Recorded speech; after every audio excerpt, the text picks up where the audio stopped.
मसलन शुरू कहाँ से होता है कि बेटा 9th का साल है और आपने साइंस लेनी है, ठीक हो गया, तो पहले इस बच्चे को ये वाले opportunity to make a choice और अ डिसीजन कि बॉस इस डिसीजन मेकिंग का प्रोसेस तो शुरू करो। तुम डिसीजन जो भी लेंगे वो हम मुश्तरका ले लेंगे, लेकिन तुम एक दफ़ा स्ट्रगल तो करना सीखो कि डिसीजन मेकिंग होती कैसे। ये दूर के ढोल सुहाने। So you have to understand कि हमने ना कंप्लेन करना सीखा। क्यों कंप्लेन करना सीखा? क्योंकि हमने यही पेरेंटिंग में इनकलकेट कर दिया अपनी औलाद के अंदर कि अरे बेटा आप तो चांद के टुकड़े हैं, वो नहीं समझ रहा। ओ बॉस एक सेकंड ज़रा ठहर जाए, ज़रा हक़ाइक़ को सामने रखें और ये मान लें कि बेटा तुम मुझे तो बहुत अजीज़ हो, लेकिन गंजे को गंजा बोलना सीखें प्लीज़। सही बात है। क्योंकि मैं ना कह रहा था ओए वाह वाह वाह बहुत मज़ा आ रहा है, और मेरी जो बेगम है वो आयतल कुर्सी पढ़ रही थी एक ही चीज़ को देख के, बिकॉज वो एक माँ देख रही है और वो कंसर्न है कि मेरे बच्चे की सेफ्टी और सिक्योरिटी का क्या है, और मैं ये देख रहा हूँ कि मेरे बच्चे का एक्सपोजर क्या है? ये पर्सपेक्टिव्स और लेंसेज अलग अलग है ना। अच्छा, तो अब इसका मतलब क्या होगा? इसका मतलब ये होगा कि आपने अपने बेटे को तो वो इनेबलिंग कर दी कि बॉस तुम तो बिल्कुल बावले हो जाओ, और बेटी को कर दिया कि बेटा तुमने ना सोचना नहीं है ज़्यादा, तुम्हें बताया जाएगा तुम ये कर सकती हो या नहीं, तुम सिर्फ पूछोगी इजाज़त के लिए। सो आपने एक सबसर्विएंट बच्ची क्रिएट कर दी। क्या ये डिसीजन मेकिंग करेगी? कभी नहीं। तो जब ये डिसीजन मेकिंग नहीं करेगी तो फिर जब इसको कोई ना कोई चैलेंज आएगा अपने ससुराल में तो वो क्या करेगी? डिसीजन लेगी या वो क्या करेगी? वो बोलेगी पै अम्मी।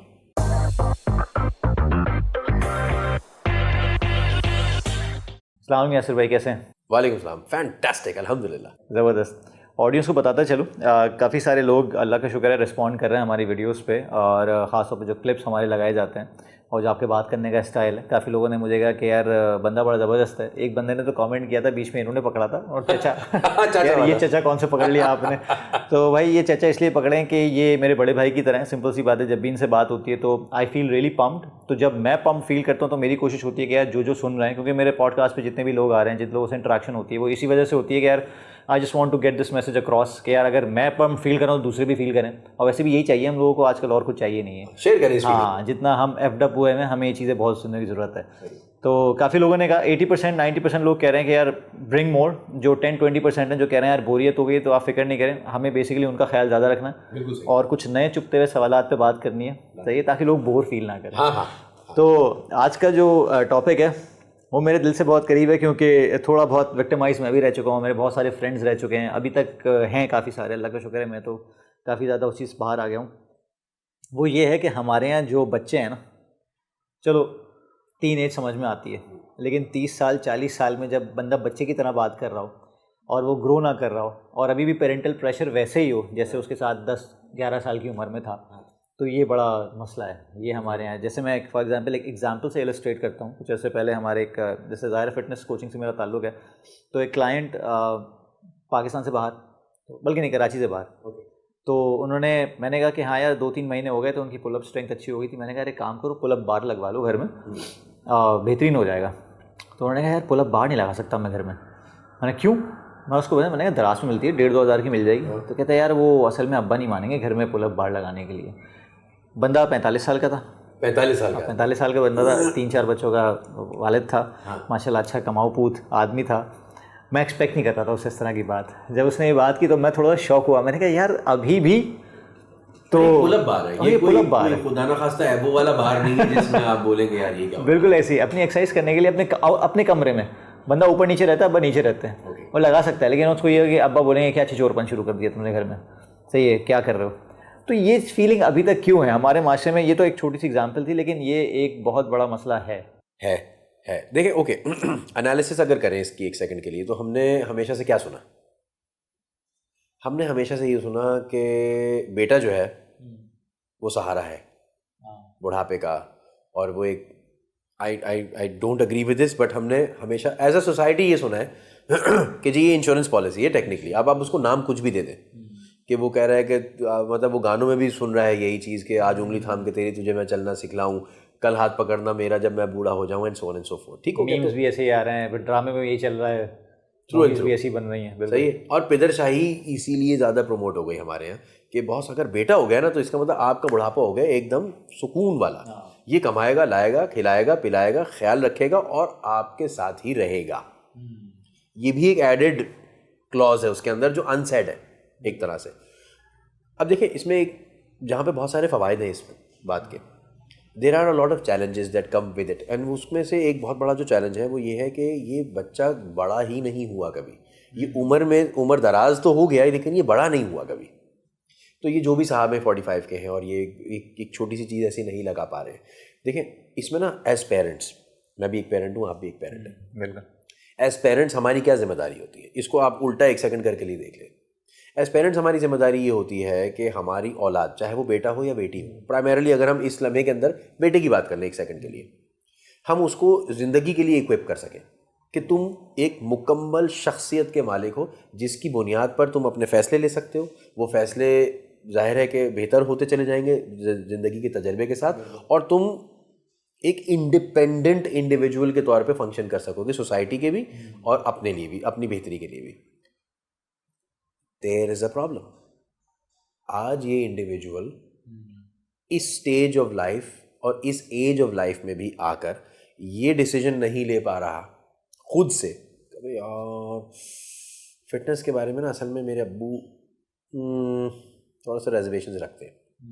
आई एम नॉट सेइंग खुदा ना खास्ता कि अब्बू को आप बोलेंगे यार अब्बू आपको पता क्या है, हाँ अल्लाह माफ़ करे, ये बिल्कुल भी नहीं कह रहा। बिल्कुल ऐसे ही। हाउएवर ये तो ज़रूर हो सकता है ना कि बॉस मैं अपने फैसले खुद ले सकता हूँ, और ये कोई ऐसा फैसला नहीं जैसे कि मैंने कहा कि यार आप कहते हैं ना कि मैं बार खोलना चाहता हूँ घर के अंदर। क्लब बार और बार में फ़र्क है। बहुत फ़र्क है भाई। बिल्कुल ऐसे ही है। अगर आपने खुदा ना खास्ता इस तरह का कोई बार जिसमें मशरूबात सजाई जाती हैं और चीज़ें की जाती हैं और रात को लोग आते हैं, तो बॉस आप जूते डिज़र्व करते हैं। लेकिन अगर आप एक पुल अप बार कर रहे हैं और आप अपनी सेहत का ख्याल कर रहे हैं, तो फिर अब्बा को क्यों एतराज़ है?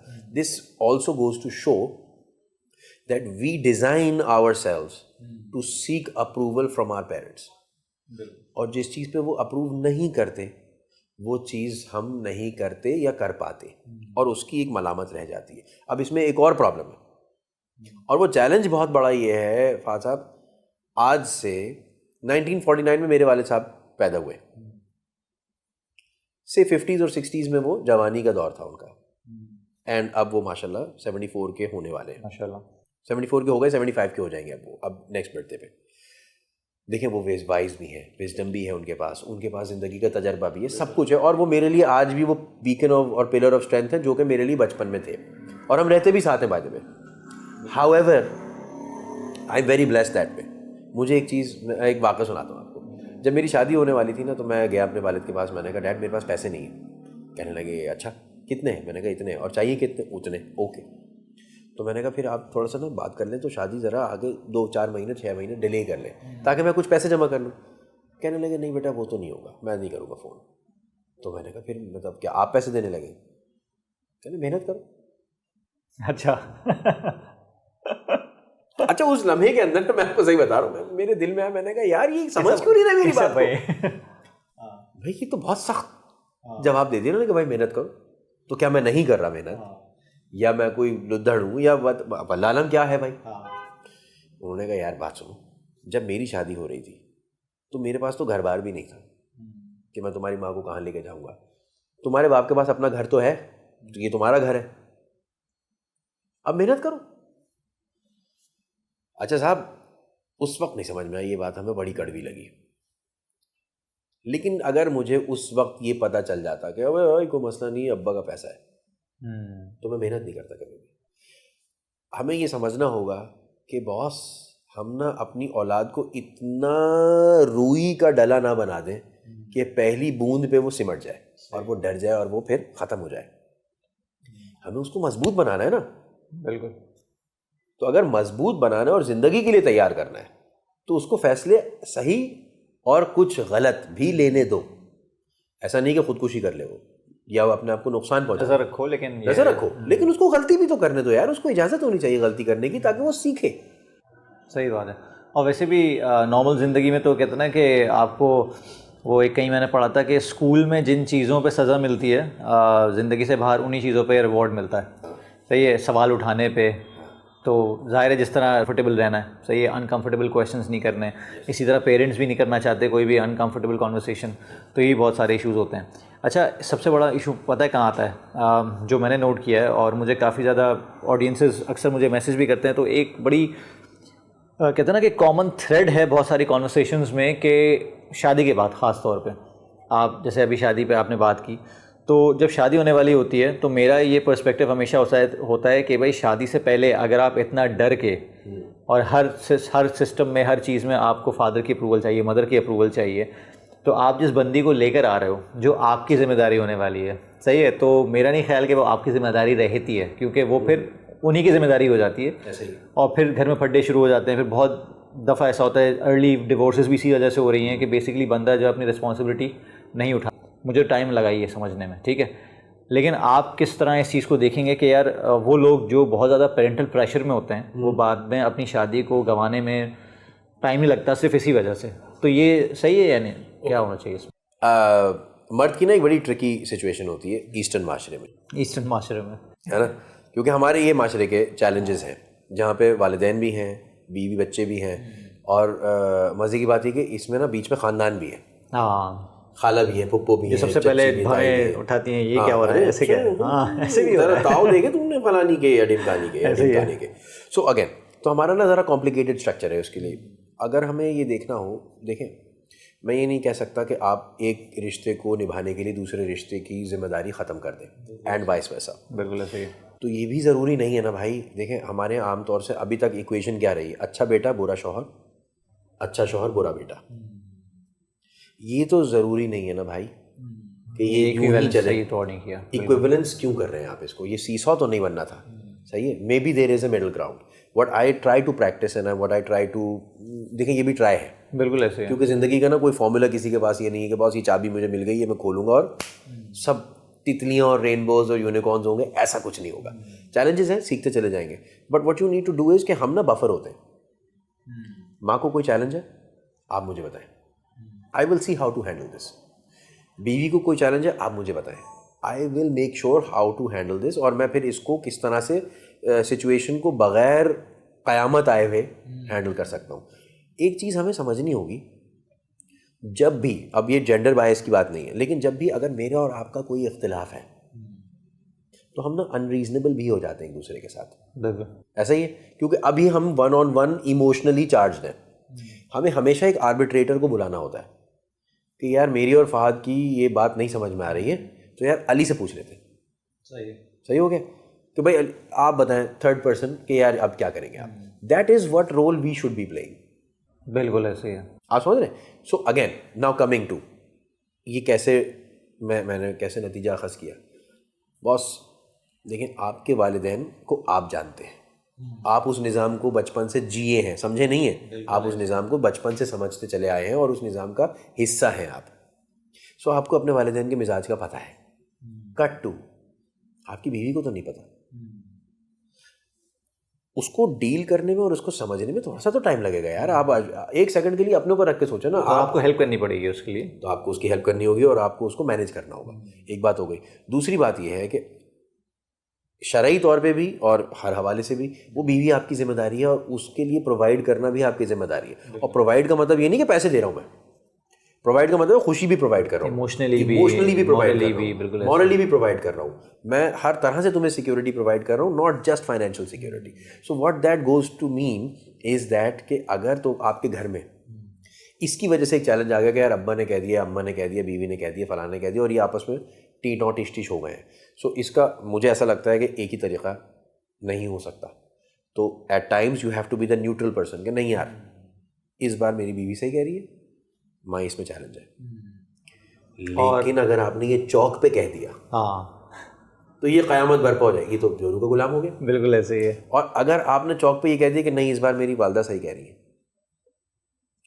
तो ये तो है ही अपनी माँ का बेटा। हाँ, असल में इसमें एक सबसे बड़ी चीज़ मुझे ये नज़र आती है कि कम्युनिकेशन स्किल्स सबसे पहले, और कम्युनिकेशन स्किल्स के अंदर how to draw lines, invisible lines, ये बड़ी इंपॉर्टेंट चीज़ होती है। And who understands what kind of communication. So मुझे ना वो एक खातून ने अप्रोच किया पॉडकास्ट या आपकी पहली वाली देख के तो उन्होंने मुझे कहा, नाम तो मुझे याद नहीं है, उन्होंने मुझे कहा कि जी जब इस तरह की बात हुई तो मैंने अपने शौहर से इस तरह से एक्सप्रेस किया कि जी मैं फ़िज़िकली उनकी कुछ रिक्वायरमेंट्स ऐसी फुलफ़िल नहीं हो पा रही थी शायद। एंड शी सेड कि जो जितने मुझे अल्फाज याद है, उन्होंने कहा कि जी मैं ना जो हमारी ये वाली चीज़ है ना उससे सेटिस्फाइड नहीं हूँ। तो कहने मेरे शौहर जो है ना बहुत देर तक खामोश रहे और उसके बाद उन्होंने मुझे जवाबन ये कहा कि ये बच्चे मेरे ही हैं या किसी और के हैं, ये बताओ। ओके नाउ वजह क्या है ये वाला वाक़या सुनाने की? देखिए ये बड़े एक अफसोसनाक बात है। However at the same time हमें ये भी समझना होगा कि क्या ये वो तरीक़ा था जो ये आदमी सुनना चाह रहा था इस बात? हाँ सही बात।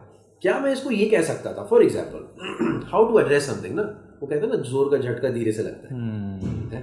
तो अगर मैं मुस्कुरा कर कहूँ यार फाद आपस की बात ही बताऊँ आपको सच्ची, मुझे ना आपकी बॉडी अपीलिंग नहीं लगती पर्सनली मुझे ना, and I respect this, very good body, मेरी चॉइस ना ऐसी है, जैसी है बिल्कुल जो भी है।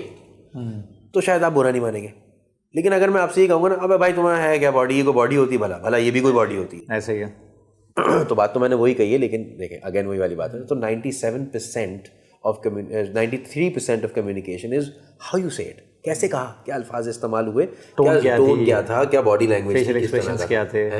अगर आपसे ये वो बोलती फॉर एग्जांपल उस शख्स से अगर मैं एड्रेस कर सकूँ, अगर वो देख रहे हैं मुझे नहीं पता, कि अगर आपकी बीवी ये आपसे बोलती कि मैं सोचती हूँ लेट्स स्पाइस थिंग्स अप, थोड़ा सा हम एक्सपेरिमेंट करें, तो व्हाट इज़ योर ओपिनियन कि हम और मज़ीद कुछ इसमें ऐड कर सकें। So that might have been something जो कि शायद एक्सेप्ट कर लेता। मुझे नहीं पता कि वो 100% होता है या नहीं होता, लेकिन वो शायद एक्सेप्ट कर लेता।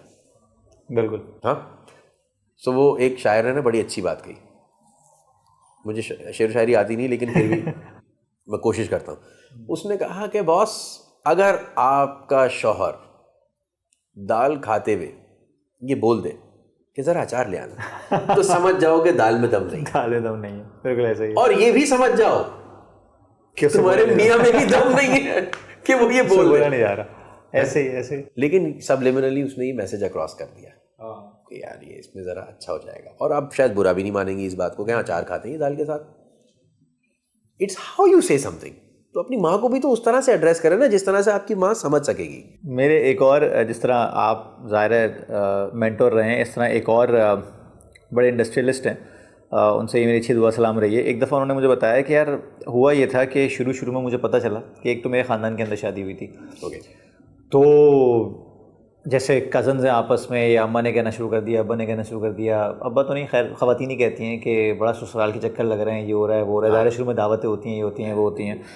तो पहले आप यकीन करो मैं सिर्फ वीकेंड्स पे जाता था, उसके बाद मैंने वीकडेज़ पे भी जाना शुरू कर दिया। मैंने उनको मना नहीं किया कि आप इस तरह की बातें ना करें, या फिर किसी को कुछ नहीं कहा। मैंने अपने एक्शन से लाइन ड्रॉ की, जिससे उनको पता चला, कम्युनिकेट हुआ कि यार इस पे तो पानी गिर ही नहीं रहा, मतलब उसको कुछ पता ही नहीं चल रहा कि हम क्या कहना चाह रहे हैं। लेकिन उस बंदे ने गुस्सा किए बगैर एक बात कम्युनिकेट कर दिया, this is shit I won't tolerate. सही है, मेरा ससुराल है, जैसे भी है मैं जैसा चाहूँगा वैसा करूँगा। इसी की जगह हमारे एक और दोस्त हैं जो कि he is not an industrialist, ज़ाहिर है बेचारे 9 to 5 वाले वो इंडिविजुअल हैं। तो उन्होंने मुझे एक दफ़ा बताया कि भाई अच्छा बिल्कुल ऑपोजिट कम्युनिकेशन, कि ससुराल में ना टोर होनी चाहिए। सही है, हाँ टोर होनी चाहिए।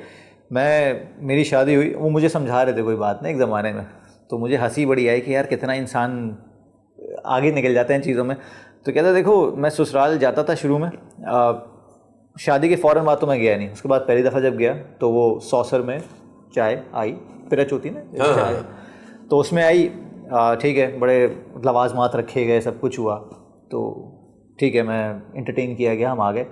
उसके बाद मैं फिर 2 हफ्ते बाद दोबारा गया, किसी इवेंट था तो मुझे अलग से उन्होंने एंटरटेन किया, चीज़ें लागी, सब कुछ रखा, चाय वाय अलग एहतमाम किया। बोला तीसरे दिन क्या हुआ कि मैं तो इवन 3-4 दिन बाद गया किसी काम से बेगम के साथ, तो सिर्फ चाय पकड़ा दी गई, सिर्फ कप में। आप यकीन करो उसके बाद से मैंने बेगम को कह दिया था कि आज का दिन है, ये प्रोटोकॉल मुझसे बर्दाश्त नहीं होगा, और अब तुम घर में बैठोगी, जाओगी तो तुम जाओगी, मैं नहीं जाऊँगा। एक पेज पे, हाँ वो एक पेज पे कि 100 में ला के नहीं दी या वैसे एंटरटेन नहीं किया, तो भाई ये क्या चीज़ है, ये क्या सिनेरियो है। इसके अलावा मैंने तारिक मसूद साहब की एक टॉक देखी थी जिसमें उन्होंने कहा था, इसी तरह के लोगों को उन्होंने कहा था कि भाई जिंदा कैसे रहते हो तुम, अगर इतना कुछ नोट करते हो, परेशान हो जाते हो तुम, छोटी परेशान हो जाते हो। हमारे लिए तो भाई खाना पूछ लिया तो ठीक है, नहीं पूछा तो कोई मसला नहीं, हमारे ससुराले जाके हम लेट भी जाते हैं, बैठ भी जाते हैं, कोई मसला नहीं। और मैं तो चाचा ससुराल है उनके, तो सही है, मैं तो चाचा ससुराल करता हूँ। तो ये लाइंस ड्रॉ करना हर किसी की अपनी प्रेफरेंस होती है कहीं किसी ने लाइन ये ड्रॉ की है, कहीं किसी ने कुछ और किया। जैसे मैंने आपको बताया कि वो इंडस्ट्रियलिस्ट हैं, बहुत बड़े आदमी है, लेकिन उन्होंने कहा मैंने रोज़ जाना शुरू कर दिया, कोई कुछ कह ही नहीं सकता। और दूसरे बंदे के लिए कितना ज़्यादा मसला होगा, क्योंकि उसको कोई भी उखाड़ सकता है बेगम की तरफ से, ससुराल की तरफ से, देख तेरे साथ ये हुआ। हाँ, तो आप सोच भी किस तरह रहे हो वो भी बहुत मैटर करता है। एब्सोल्युटली। देखें, अगेन ये वही वाली बात है, एक छोटी सी मिसाल ले लेते हैं। हम दोनों शादीशुदा हैं, एक सेकंड के लिए सोच किस तरह से रहे की बात है। आपका कोई भाई है? बड़ा है, छोटा है? छोटा। मेरा भी छोटा भाई है। मैं आपको एक वाक़या सुनाता हूँ, और ये एक दफ़ा का वाक़या नहीं, कई हज़ार दफ़ा ही हो चुका है। मैं जब किसी ज़माने में एयरवाई में नौकरी करता था तो ज़रा देर से फारिग होता था, क्योंकि नौकरी भी करता था, वॉइस सर्विस भी करता था, चीज़ें भी करता था, तो ज़रा देर से आता था। अच्छा, मेरा छोटा भाई ना उस वक्त पढ़ रहा था, डॉक्टरी पढ़ रहा था वो उस वक्त, और मेरी बेगम डॉक्टर है, सना तो है, मैं भी इत्तफाक में क्वालिफाइड तो हूँ कम अज़ कम, प्रैक्टिस नहीं करता तो क्या हुआ, लेकिन क्वालिफिकेशन तो वही है बहरहाल। खैर, तो जब मैं रात को आता था, तलाल मेरा छोटा भाई जो है वो मेरे साइड पे, मेरे बेड पे मुंह किताब में देके यूँ करके थूक गिरा के सोया हुआ होता था। ठीक हो गया। और अपने साइड पे बैठ के मेरे बेडरूम में सना सोई भी होती थी। तो अब इसमें कैसे सोचते हैं आप?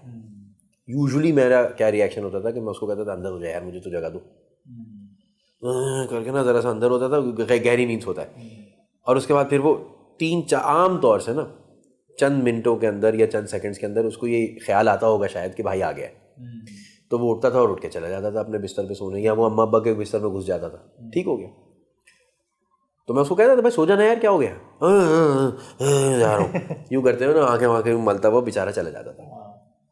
Now there are two things that you can think about. Number one is, इसी वाक़े को हम न्यूट्रल पकड़ लेते हैं। एक शख्स है, उसकी बीवी है, उसका भाई है। अच्छी बात यह है कि यार गुड हो गया बॉस, मेरी बेगम की मेरे भाई से बहुत अच्छी बनती है।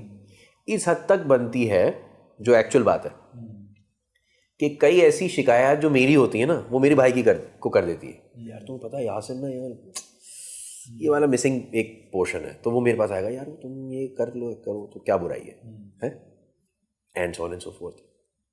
और ये छोटे छोटे चैलेंजेस, ये चीज़ें होती हैं।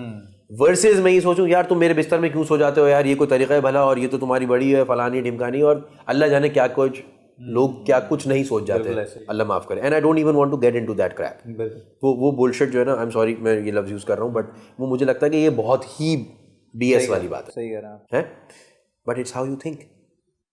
बहुत दफ़ा ऐसा भी होता है कि मेरे ख़ानदान में काफ़ी दफ़ा ऐसा हुआ है कि भाई बंदी ने बोल दिया कि देखो तुम्हारा भाई कितने अच्छी चीज़ ला के दिए, तुम आज तक लेके नहीं आए, तो उसके बाद उस बंदी की ज़िंदगी आराम हो गई। आप बताएं कि कैसे कह दिया तुमने कि यार ये हो गया, जबकि बेचारी ऐसा मतलब नहीं था उसका ही मतलब था कि तुम भी ला सकते थे। हाँ हाँ, it's how you translate something in your head. So again, अब जैसे आप ये सोचें ना कि उस शख्स ने अपनी बीवी से जब ये सुना कि मैं सेटिस्फाइड नहीं हूँ फिजिकली, मुझे और कुछ शायद डिज़ायर है, रिक्वायरमेंट है, जो भी है, तो एंड आई एम सॉरी बहन, मैं इस नीयत से नहीं कह रहा कि मैं आपको टारगेट करूं, मैं इस नीयत से कह रहा हूं कि हम इससे कुछ सीख सकें, इंसान हम सब कुछ सीख सकें।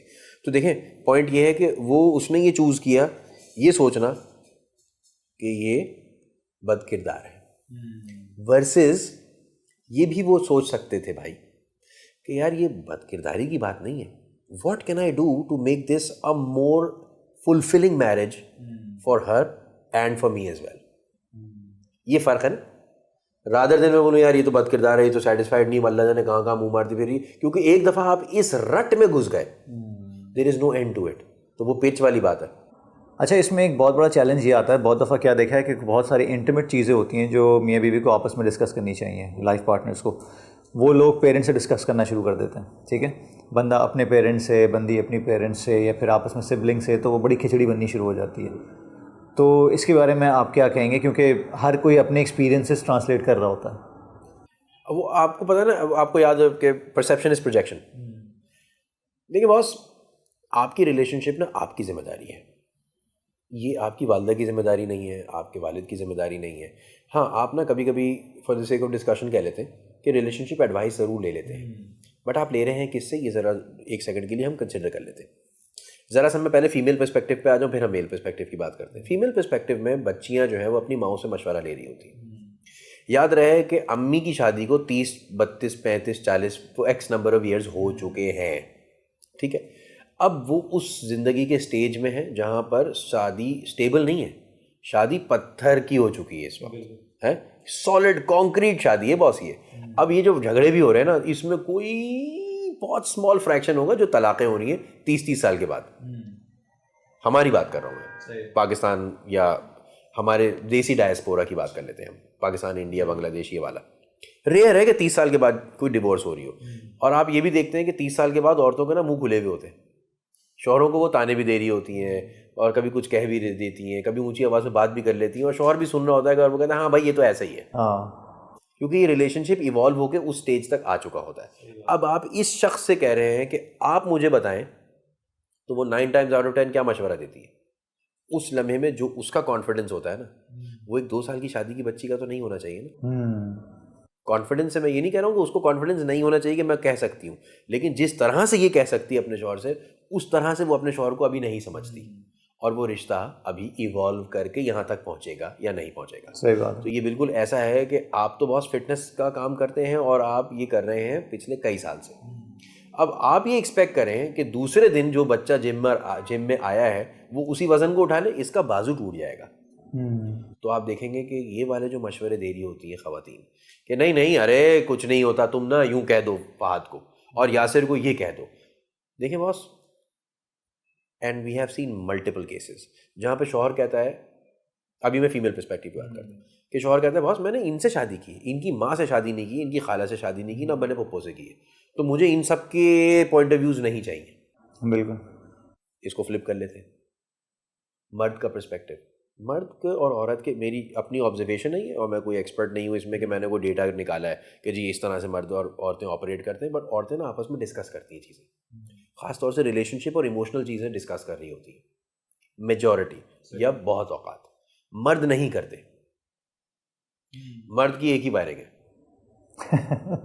कि एक तो उसको दर्द नहीं होता और दूसरा ये अब चल ऐसे थोड़ी होता है।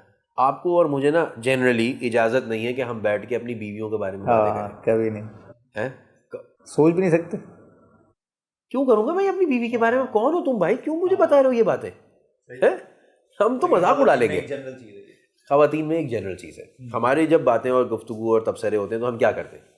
हम बातें करेंगे कि बॉस बिजनेस में क्या हो रहा है, हम बातें करेंगे स्पोर्ट्स में क्या हो रहा है, हम बातें करेंगे पॉलिटिक्स में क्या हो रहा है, इकोनॉमिक्स में क्या हो रहा है, ये वाली बातें होंगी। और फिर हम इसमें कहीं ना कहीं ये वाली बात कर लेंगे शायद, या अगर किसी ने कह भी दिया ना कि यार बेगम की तरफ से ये है, तो अबे यार तू भी किन बातों को लेके बैठ गई, भी कोई बातें, अबे छोड़ क्या होगा तुझे यार, ये मैंने कोई बातें करने की यार। बिल्कुल है, और अगर वो बात कर गया इसके ज़्यादा तफसील में, तो इसके बाद मैं और आप हो सकता है बैठ के बोले यार वो इसको कट करा देना दोस्त। ये 6 लोगों में बैठ के ना बीवियों की बातें, ये बात बन नहीं रही। सो मर्द का पर्सपेक्टिव ये वाला हो जाता है। अब इसमें एक चैलेंज क्या है कि फिर ये अकेला डील करता है 3, 4, 2 ख़वातीन से, रादर देन वो अपनी बीवी से। सही बात है। और अगर खुदा ना ख्वास्ता उसकी माँ भी इन्वॉल्व हो गई लड़के की, तो अब ये कितने लोगों की रिलेशनशिप हो गई साहब? खास खिचड़ी बन गई है। तो एक सेकंड के लिए ज़रा पुल बैक करते हैं। हम कहते हैं बॉस फहद का और बुशरा का एक रिलेशनशिप डायनामिक है जो ये खुद समझते हैं, यासिर का और सना का एक रिलेशनशिप डायनामिक है जो इनकी जिम्मेदारी है। मेरे बचपन से ना मैंने एक चीज़ हमेशा अपने बड़ों से सुनी कि बेडरूम की बातें ना बेडरूम से बाहर नहीं आनी चाहिए। सही बात। अनफॉर्चुनेटली हमने यूजुअली इसको, शायद इम्कान है, ट्रांसलेट कर लिया हो कि बेडरूम की इंटीमेट बातें।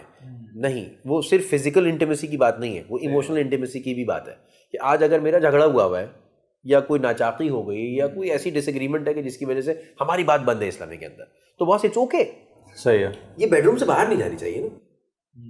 है अच्छा, अगर ये जा रही है तो फिर ये देखें किस पे जा रही है, और फिर लाइन ड्रॉ करनी चाहिए आपको कि ये आपका डोमेन नहीं है ना। क्या ये रिलेशनशिप कोच पे जा रही है जो क्वालिफाइड है ये काम करने के लिए, जिसके पास कुछ एक्सपर्टीज़ है, कुछ नो-हाउ है और मालूमात है, तो वो बताएगा, क्योंकि कोच रिफ्लेक्ट नहीं करता। बिल्कुल ऐसे ही, अपना परसेप्शन को प्रोजेक्शन नहीं बनाता, तो वो कहता है कि जी न्यूट्रल आ जाए आप। अम्मी जब आप बात करेंगे तो आपकी अम्मी आपके साइड पे है, मेरी अम्मी मेरे साइड पे है बॉस, और मैं तो चांद का टुकड़ा हूँ। हाँ, हैं, आप भी चांद की टुकड़ी हैं। ऐसे ही है। तो ये तो गलत हो ही नहीं सकता मेरा बच्चा। और इसमें पता है क्या कि हमारे माशरे में एक चीज़ बहुत ज़्यादा नोट करने में आ रही है, देखी जा रही है। काफ़ी ख़वातीन के मैसेज मुझे आए थे। ज़ाहिर है जब हम इस तरह कंटेंट बना रहे होते हैं, लोग अपनी कहानियाँ शेयर कर रहे होते हैं, तो काफ़ी लोगों ने कहा कि यार आप बहुत प्रो ख़वातीन बातें करते हैं कि सारी ख़वातीन ऐसी थोड़ी होती हैं भाई, ख़वातीन में इश्यूज़ भी होते हैं। सही है, मानते हैं हम लोग। अब ख़वातीन के इश्यूज़ जो ज़्यादातर सुनने में आए ना, वो ये है कि बंदा एक्चुअली परेशान है कि ख़वातीन के माँ बाप जो है ना, उनकी इन्वॉल्वमेंट बहुत ज़्यादा है रिश्तों में, ठीक है, जिसकी वजह से बंदा बेचारा शराफत में मारा जा रहा है सिर्फ इसलिए कि उसको सास ससुर की सुननी पड़ रही है।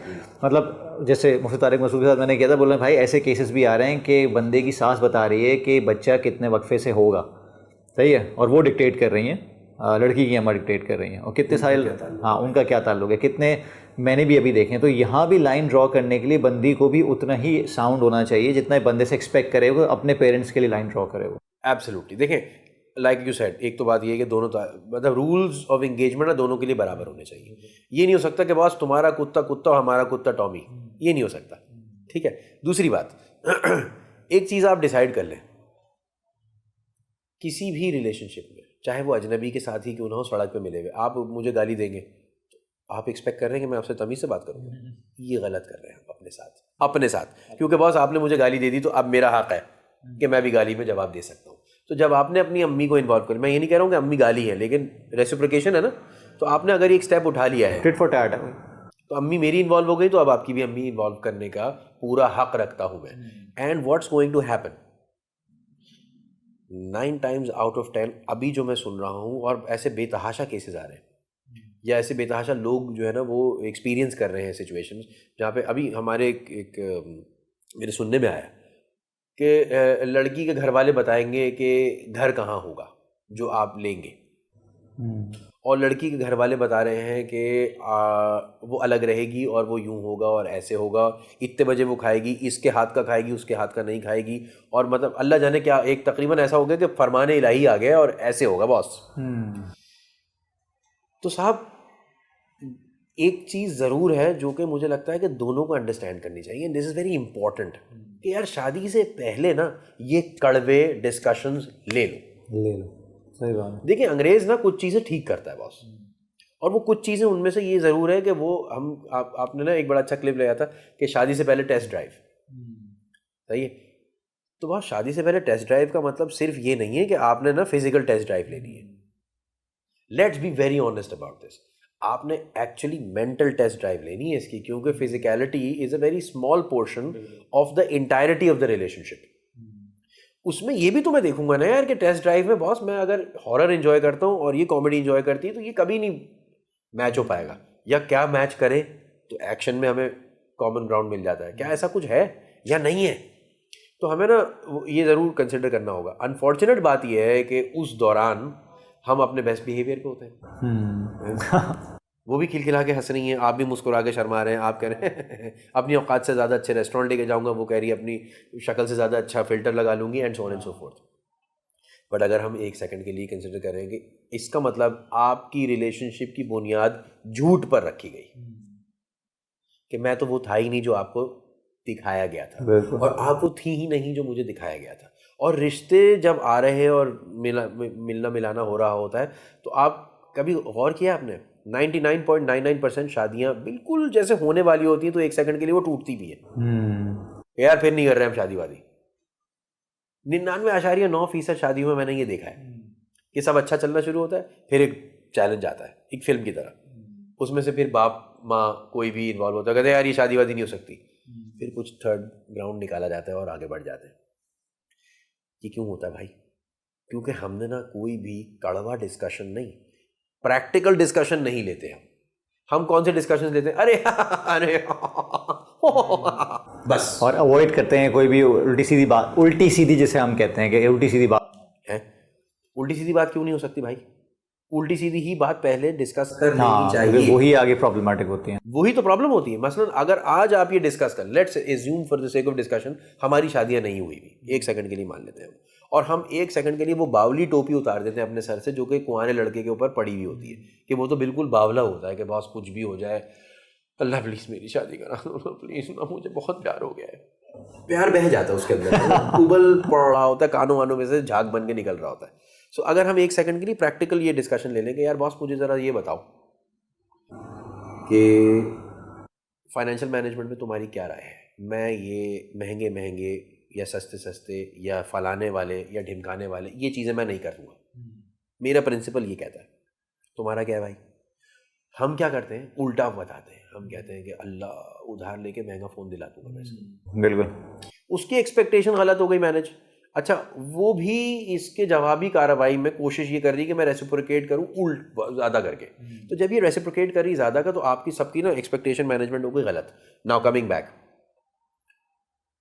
अब डिसअपॉइंटमेंट के लिए तो सेटअप किया आपने, you have set each other up for disappointment. खानदानों ने भी यही किया है। खानदान जो है वो, हम क्या करते हैं, जैसे ही रिश्ता आ रहा होता है तो ऐसा करते हैं कि बिल्कुल घर को ऐसे धो दो कि जैसे ये आधे घंटे पहले बना है। पंखे तक साफ हो रहे होते हैं, दीवारें धुल रही होती हैं। बिन देर डन दैट, ऐसा ही है। अच्छा, वॉशरूम जरूर ख्याल कर लेना, क्योंकि एक कोई होगा होशियार जो वॉशरूम जाएगा देखने के लिए, तो यार ये तो पेपर आउट है ना बॉस, सबको पता है। वॉशरूम भी तो साफ करना था। कौन सा वाला? गेस्ट रूम वाला, बस हो जाएगा। पाउडर रूम साफ कर दिया आपने, बोला गुड हो गया भाई। पीछे भाजड़ था, नहीं था, फूअड़ थे, सुगड़ थे, कुछ भी थे, हमें नहीं पता, क्योंकि हमने तो ड्राइंग रूम तक आना था। एक बात हो गई। अच्छा, फिर औरतें क्या करती हैं, औरतें कहती हैं आइए आइए आपको मैं घर दिखाती हूँ। ये भी हो जाता है कभी कभी, सही है। तो औरतें जाती हैं घर दिखा, तो बॉस ये तो पेपर आउट है ना, है उस दिन के लिए पेपर आउट है। आपने अपने बेस्ट परफॉर्म किया और आपने फुल मार्क्स ले लिए। ये कड़वे डिस्कशंस क्यों नहीं लिए आपने पहले? अच्छा, कोइंसिडेंटली ना, मजे की बात क्या है, मैं और सना ना मजाक उड़ाते हैं इस बात का, लेकिन ये कड़वे डिस्कशंस वल्ला अलम दानिस्ता या नादानिस्ता तौर पे सना की वालदा ने कर लिए थे। अच्छा, यस। आप ये सोचें, मेरी शादी से चंद महीने पहले मेरी सास और मेरी वालदा फ़ोन पे बातें कर रही हैं और ये वाली बातें हो रही हैं। और बातों बातों वल्ला आलम क्या डिस्कशन हुआ होगा मुझे नहीं पता, लेकिन मेरी सास ने मेरी वालदा से ये कहा कि बॉस मेरी बेटी ना उठ के पानी नहीं पीती, उसके लिए भी एक बैटमैन या मुलाजिम या फलाना ये पेश करता है कि जी बाजी पानी। अच्छा, ये सुन के ना मेरी अम्मा थोड़ी सी ज़रा वो हो गई, हैं अपने माल की कौन मतलब है, बुराई कौन करता है अपने माल की। उन्होंने मुझसे कहा, कहने बेटा ये तो, मैंने कहा हाँ मुझे पता है वो नहीं पीती। अच्छा, पक्की बात है? मैंने कहा भाई मुझे पता है ना, मतलब मैं साथ पढ़े ना, आप भी तो जानती हैं, मतलब हमने साथ MBBS किया, आना जाना है घर में सारा कुछ है। अच्छा चलो, मैं भी ऐसे ही थी कुंवारपने में, फिर शादी के बाद मेरा सारा कुछ मामला ऐसा हो गया। सना आज भी रेगुलरली घर में खाना नहीं पकाती ना, हमारा जो बावर्ची है वो पकाता है, या उसको बता दिया जाता है कि यार ये देख लो या वो देख लो। And she is a working woman, तो वो अपना काम करती है, घर जाती है, फिर वो कुछ जो अपना कमरा है वो अपना देखती है, बाकी जो है ना चीज़ें मैनेज हो जाती हैं, क्योंकि मुलाजमीन है घर के अंदर। अगर नहीं भी हैं तो देखें, कम अज़ कम मेरी सास ने एक अदद वार्निंग दे दी थी, बॉस की ये स्टोरी है। कट टू, ये कोइंसिडेंस चेक करें आप, मेरे वालिद ने, मेरे सगे वालिद, जो मुझे अपने जिगर से ज़्यादा चाहते हैं, आँख का तारा हूँ, दुलारा हूँ, वारा न्यारा हूँ, हैं, मेरे वालिद ने मेरी होने वाली बीवी को, सना को, उस वक्त बिठा के बोला इसी से शादी करनी है तुम्हें। 2 घंटे लेक्चर पिलाया कि ये शादी देख लो, सोच लो, समझ लो, फिर बेटा हाँ करना। तो यार ठीक है भाई, हमने एक बावली टोपी पहनी हुई थी कि हमें तो प्यार हो गया, बावले हो गए हम, लेकिन उसने भी एक बावली टोपी पहनी हुई थी कि मुझे भी प्यार हो गया, आई लव यू 6 हो गया। लेकिन शायद हमारे वालिदैन को ये पता था कोइंसिडेंटली, अब मुझे नहीं पता ये दानिस्ता तौर पे हुआ या ये नादानिस्ता तौर पे हुआ, लेकिन ये हुआ है। एक्सपेक्टेशंस ना कुछ सेट हो चुकी थी। ये डे 1 से नहीं था कि बहू तो सुबह उठेगी और इंग्लिश ब्रेकफास्ट होगा और अंडे होंगे और पराठे होंगे और निहारियाँ और नल्लियाँ और गूदे और फलाने और अलाट दी तो मोर नाच रहे, ये नहीं था ना एक्सपेक्टेशन। आप समझ रहे? तो ये एक्सपेक्टेशन जब सेट ही नहीं थी ऐसे, तो ये डिसअपॉइंटमेंट भी शायद कम हुआ। भाई उसको वो नहीं पकाना था। अच्छा, वो उसने 2 4 6 10 चीज़ें जो भी उसने सीखी, वो कहती है कि जी वो सीखी जो मुझे पसंद है खाना, और वो मेरे लिए बना लेगी, जब भी मुझे दिल करेगा मैं फरमाइश करूँगा वो बना लेगी। So you need to set the expectation right. मुझे लगता है आज भी ख़ानदानों में ना ये डिस्कशंस या बातें हो जानी चाहिए। फॉर एग्जांपल, मेरे अब्बा एक बड़ी ऑकवर्ड बात करते हैं, और आज भी करते हैं, कि यार जिसका भी रिश्ता विश्ता है ना बॉस, मार्कशीट ले आओ। अच्छा, वो मार्कशीट मांग लेते हैं, मतलब लास्ट एजुकेशन की, हाँ, जो भी होती है, जो भी सारी, अच्छा, सारी मांग लेंगे। मेरे भाई की छोटे वाले की अरेंज मैरिज है, उन्होंने खंगाल के चेक करके बच्ची के मार्क्स कितने आए हैं, इंटेलिजेंट है नहीं है, फलाना है नहीं है, ढिमकाना है नहीं है, ये वो ये तू मैं सारा कुछ चेक किया। और अच्छी बात ये कि उन्होंने भी, हमारे वाला जो लड़का तो हमारा था ना, उन्होंने भी पूरा चेक कराया। अच्छा। हाँ, उस वक्त तलाल आगा खान में काम करता था, तो उन्होंने आगा खान में किसी को ढूंढा और फिर वहाँ पे चेक कराया, और फिर ये भी पूछा यार ये इस लायक भी है कि आगे बढ़ेगा, तरक्की करेगा, या ये ऐसी पौके टाइप का है। तो ये सारी बातें उन्होंने चेक वेक करवाई और बोला भाई बस, उन्होंने मार्कशीट नहीं मांगी, इन्होंने शायद समझ लिया कि जी गुड हो गया, बच्चा बच्ची सेट हो गए। अब वो इंग्लैंड में रहते हैं, ज़िंदगी चकाचौंध है। अच्छा, वो ज़रा सुघड़ है, ये जो भाभी है छोटी, उसको शौक है, वो खाने बनाती है, चीज़ें बनाती है, पैनकेक्स ये वो अटरम पटरम, वो उसको ये वाले शौक हैं। एक्सपेक्टेशन सेट थी बिल्कुल कि यार ये मेरे शौक हैं, ये मैं करूँगी, ये मैं करती हूँ, ये मैं इंजॉय करती हूँ। अगर हम ये आज से ये देखिए, मुझे लगता है कि ये भी ना वालिदैन ही पहल करेंगे या पेरेंट्स, तो हमें ही पहल करनी होगी कि हम जो है ना दूसरे वालिदैन को बोले यार बॉस थोड़ी सी कुछ एक अदद कड़वी बातें सुनना पसंद करेंगे आप, ये आज सुन लें आप, सरप्राइज मत होइएगा 6 साल 10 साल 15 साल के बाद के क्या मतलब लड़का कहाँ है, तो भाई तुमने चेक क्यों नहीं कराया इसको। बोलिए 10-15 साल तो बहुत ज़्यादा बोल दिया आपने, मतलब फ़ौरन के फ़ौरन अगर आपको पता चले तो ऐसा ना हो कि ये मसला है। अभी ये रिसेंटली कुछ दिन पहले मेरे साथ ऐसा हुआ था कि मेरी बहन का रिश्ता तय हुआ, तो जो मेरी बहन की होने वाली सास है वो घर पे आई हुई थी, तो मैं बेसिकली जो मेरी बुशरा खाना बनाती है, तो मैं ज़ाहिर डाइट मेरी एक है, तो मैं तकरीबन कोई 6-7 दिन का मेरा फ्रोज़न खाना रखा हुआ होता है, निकाल के खाया, क्योंकि मैं बड़ा कैलकुलेट करके खाता हूँ। सही है, न्यूट्रिशन का बड़ा ख्याल रखना, कैलोरीज वैलोरीज का ख्याल रखना। तो हमारी अम्मा को आज तक वो हज़म नहीं हुआ, वो आज तक पूछते कि बेटा कब तक ये बासी खाना खाओगे। देसी माँ को नहीं समझ में आता है। सही है, तो ज़ाहिर है जो मेरी बहन की सास हैं वो भी ज़ाहिर है सेम देसी अम्मा है वो भी। तो वो बैठी हुई थी, उन्होंने ऐसे ही कहा कि मेरी अम्मा ने, ज़ाहिर है कभी तारीफ़ करती हैं, ज़ाहिर है माएँ कभी कभी आता है कि बच्चा बड़ा डिसिप्लिन है हमारा, वो अपनी सेहत का बड़ा ख्याल रखता है। तो उन्होंने मुझसे पूछा भाई डाइटिंग वाइटिंग करते हो क्या? मैंने कहा नहीं, मेरी डाइट तो होती है आराम से, 6-6 दिन का खाना रखा हुआ होता है। मैं अच्छा, हम भी मासूम, हमने बोलना शुरू कर दिया। ये नहीं सोचा कि यार ये नहीं सोचा कि यार मेरी माँ जिसको अप्रूव नहीं करती है वो किसी और की माँ भी नहीं करेंगी। तो मेरी माँ आज तक बोलती हैं कि ये मतलब अच्छा काम नहीं है कि 6-6 दिन का 5-5 दिन का जमा हुआ खाना खाया होता है, भाई वो फ्रेश होना चाहिए, रात में ही फ्रेश पकना चाहिए।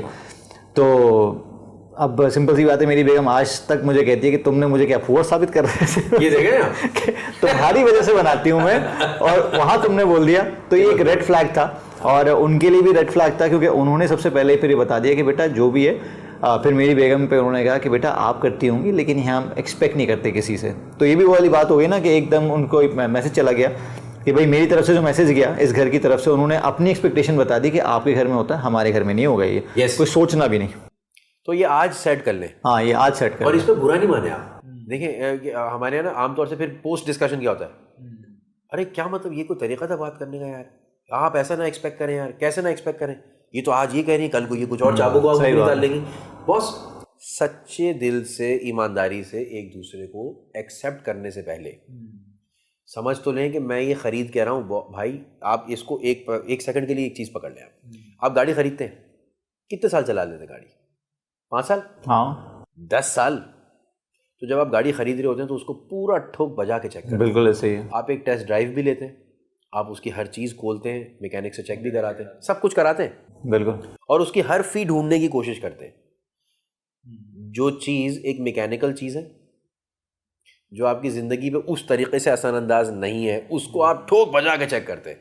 और जो शख्स आपकी ज़िंदगी का एक अहम हिस्सा बनने जा रहा है, उसको आप कहते हैं अरे खैर है, बस तस्वीर देखी, गुड हो गए, प्यार व्यार हो गया, लॉक करो। और सब झूठ पे बुनियाद करके हम इस शादी को अब ज़िंदगी भर निभाएंगे।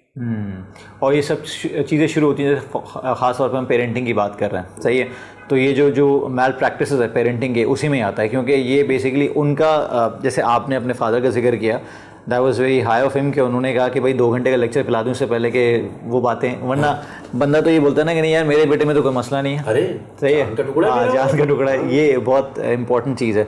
अच्छा, इसमें मुझे ये लगता है कि फॉर एग्ज़ाम्पल जैसे मैंने कहा ना कि बेटियों के मामले में लोग जब बोलना शुरू करते हैं, जैसे फॉर एग्ज़ाम्पल अगर किसी, मेरी वाइफ़ की अम्मा ने बोलना शुरू कर दिया तो मसले शुरू हो जाते हैं। बहुत दफ़ा ये देखा गया है, मैंने ये नोट किया है कि भले लड़का हो या लड़की हो, दोनों के वालिदैन जो है ना बहुत ज़्यादा सिक्योर फील करवाना चाहते हैं और बहुत प्रोटेक्ट करना चाहते हैं, ओवर प्रोटेक्टेड हो जाते हैं अपने बच्चों के लिए, जिसकी वजह से वो बहुत सारी चीज़ों को चाहते हैं कि ये चीज़ें ना आएँ, उन पे मुसीबतें ना आएँ, उन पे इश्यूज़ ना आएँ, जिसकी वजह से हम प्रोटेक्ट करेंगे ना। अगर फॉर एग्जांपल अगर हमारी बेटी दूसरे घर चली गई है तो now we are here to protect her, कि भाई देखो ये नहीं होना चाहिए, इसके साथ ऐसा नहीं होना चाहिए, ऐसा करो, जबकि आपको उसको इक्विप करके भेजना चाहिए कि जो भी हो। लेकिन वो चीज़ अलग है कि भाई कुछ भी हो जाए मर के वापस आना, वो तो खैर मैं बिलीव नहीं करता इस चीज़ पे, ये नहीं होना चाहिए। लेकिन उसको अपनी प्रॉब्लम्स खुद मैनेज करने के लिए तो आपको करना चाहिए ना। तो आपका इसके बारे में क्या ख्याल है कि जो बहुत पेरेंट्स आजकल सॉफ्ट ज़्यादा कर रहे हैं अपनी औलाद को कि यार हम तुम्हारे पीछे हैं, जबकि एक एवरेज एज 60-65 की है, कब तक रहेंगे आप पीछे? उसके बाद तो बेचारे को अलग ही अकेले करना है ना। अब सवाल ये पैदा होता है कि ये कब तक चलेगा और ये सपोर्ट सिस्टम कब तक रहेगा, क्योंकि एक दिन तो ये ख़त्म होना है। बॉस, मुझे ऐसा लगता है कि ये सपोर्ट सिस्टम रहना ही नहीं चाहिए था। This is an inability of the parenting process to create individuals who are independent. इसको आप यूं पकड़ लें एक सेकंड के लिए कि अमरीश पुरी ने ना हाथ छोड़ दिया था, जा सिमरन जी ले अपनी जिंदगी। इसमें अगर एक कॉमेडिक फैक्टर तो अपनी जगह है और मेरे लिए थोड़ा सा एक मजेदार फैक्टर, क्योंकि मुझे फिल्म बहुत पसंद है आज भी ना बहुत अच्छी लगती है मुझे। लेकिन इसमें एक चीज़ समझने वाली भी है कि यार बॉस, सिमरन अपनी ज़िंदगी खुद जिएगी। जो आपने फैसला किया था सिमरन के लिए, वो एक फैसला बुनियाद किसी और पे बेस था, आपके चॉइस पे बेस था। वो जो भी लड़का था, वो कुलदीप था, सही है ना, वो आपकी चॉइस पे डिपेंडेंट था, सिमरन की चॉइस इसमें शामिल नहीं थी। सिमिलरली आप जब अपनी चॉइसेस मुसल्लत कर देंगे और आप उसको हमेशा ये बोलेंगे, क्या बोलेंगे कि भाई we are here to protect you, why can't she protect herself, number 1।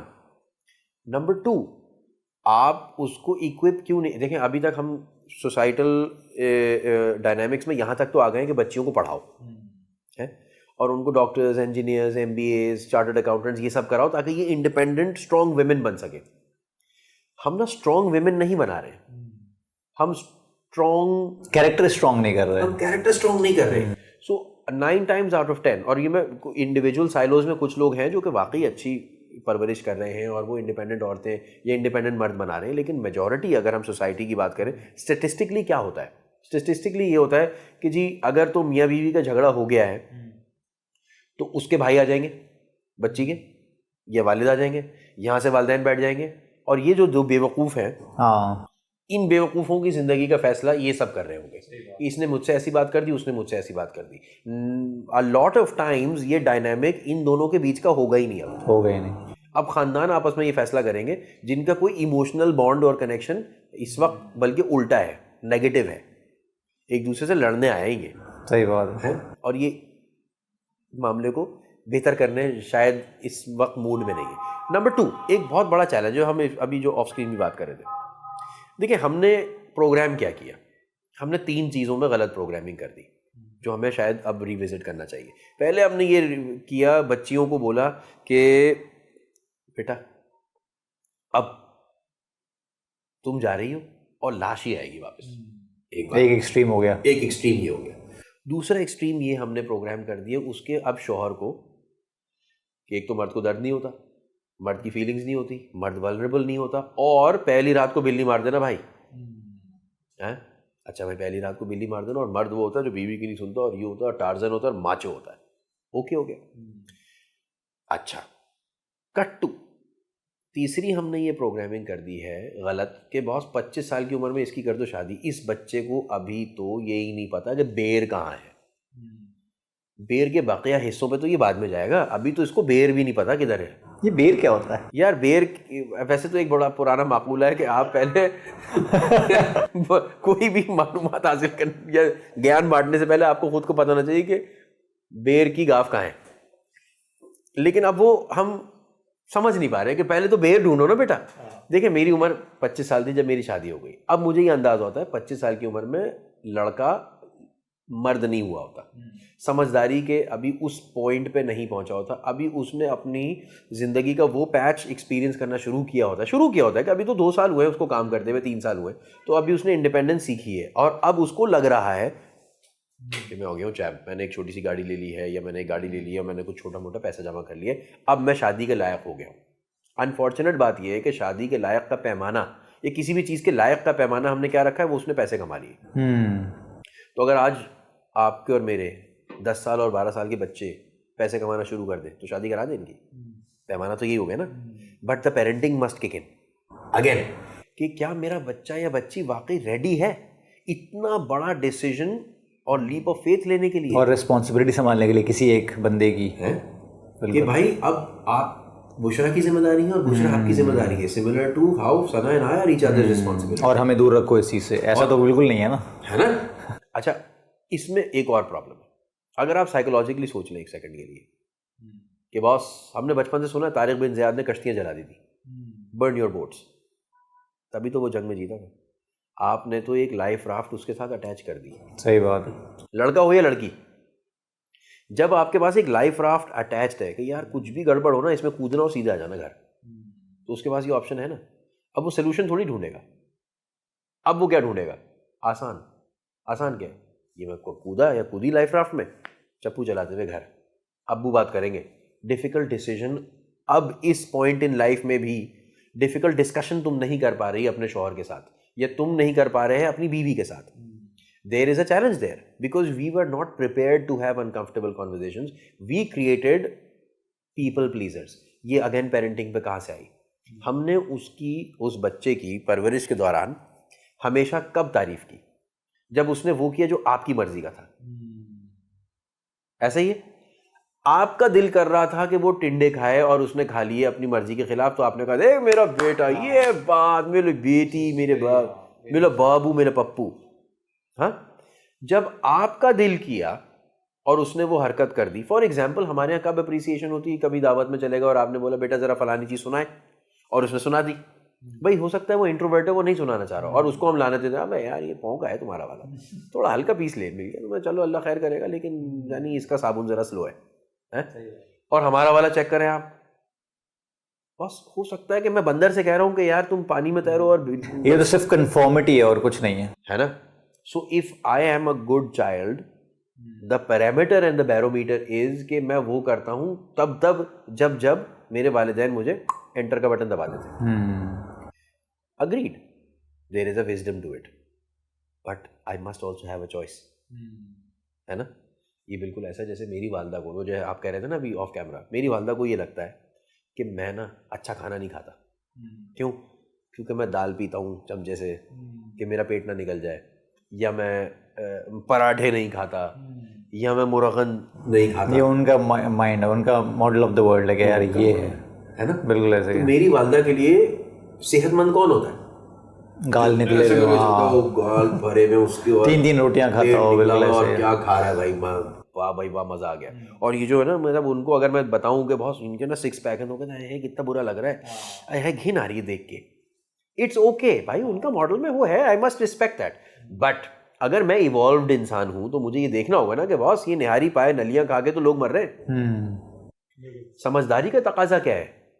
समझदारी का तकाजा ये कि मैं अपनी वालदा को भी ये समझाऊं, माँ आपने ये नहीं करना, आपने अपनी सेहत का ख्याल रखना है।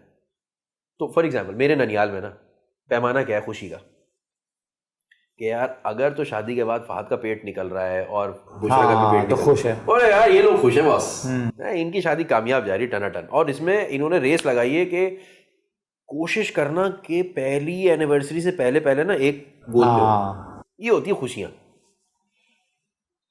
अब आप समझ रहे मेरी बात? तो खुशी कितनी सब्जेक्टिव चीज है वैसे भी, आपके लिए होगी, हमारे लिए नहीं होगी। आपके लिए नहीं होगी, हम प्लान करके बैठे हैं कुछ और, हमारे कोई और मूड था भाई। हमारा जैसे था, हमने 2 साल हमने फैमिली प्लानिंग की, तो मेरे खानदान वालों ने पूछा लिया एक आध दफ़ा ना, किसी और कज़न की बच्ची हुई तो हम गए, तो मुझे ना एक आध दफ़ा मामू ने पकड़ भी लिया, यार तुम लोग तो माशाल्लाह डॉक्टर हो दोनों, तो अगर कोई मसला है तो बताओ, फिर हम कहीं से पूछेंगे। हमने कहा भाई बहुत शुक्रिया आपका, बड़ी मेहरबानी आपकी, आपने इतनी फिक्र कि हम करते हैं, हम कुछ देख लेंगे इंशाल्लाह, बाकी अल्लाह की मर्जी है भाई। तो the point is parenting must stop beyond a certain point. गोरा ना 18 साल की उम्र में कहता है बच्चे को कि बेटा अब जाओ, जा सिमरन जी ले अपनी जिंदगी, ठीक है। अपने दरवाजे वो बंद नहीं कर देता, वो कह देता है कि अगर कभी भी जरूरत पड़े तो चलो फिर मैं हूं इधर, लेकिन वो टफ लव देता है। बिल्कुल बॉस, अगर आपको धूप नहीं लगने दूंगा ना मैं, तो आप क्या बनेंगे? मजबूत। आप बनेंगे पैं, और पैं का मसला क्या होता है, आज वो 10 साल का बच्चा है, आपने उसको बनाया पैं, उसने कहा पप्पा पैं, आपने बोला पप्पा के पास सारे मसलों के हल हैं। फिर वो 14-15 साल का हो, उसने कहा पप्पा पैं, आपने बोला पप्पा के पास सारे मसलों के हल हैं। फिर वो 18-20 साल का वो, उसने फिर एक आवाज निकाली पप्पा पैं, पहुंच गए। हाँ, अब इसको क्या समझ में आ रहा है, साइकोलॉजिकली ये शख्स वायर हो चुका है पैं। भले वो जितना भी कमा रहा है, दुनिया के किसी भी पोजीशन पे पहुंच गया है, कुछ भी कर लिया, लेकिन वो अटैच्ड है अभी भी। This person will always seek out someone who will respond to pain. ऐसा ही, चाहे वो उसका पार्टनर हो, या वो उसके स्पाउस हो, या वो उसका कोई भी हो, दोस्त हो, वो यार जानी पैं, और पैं पे 2 आदमी भागते हुए आ गए, उसने कहा ओए ओए ये हो गया कामयाब, क्योंकि फॉर्मूला उसने यही सीखा है। बॉस कब तक चलेगी ये पेरेंटिंग का सवाल का जवाब पता है क्या है? जब अमरीश पुरी ने हाथ छोड़ा था ना, उसका बोला था कि जा सिमरन जी ले अपनी जिंदगी, that is when he should have stop parenting her, and that is when apparently from the movie आपने छोड़ दिया।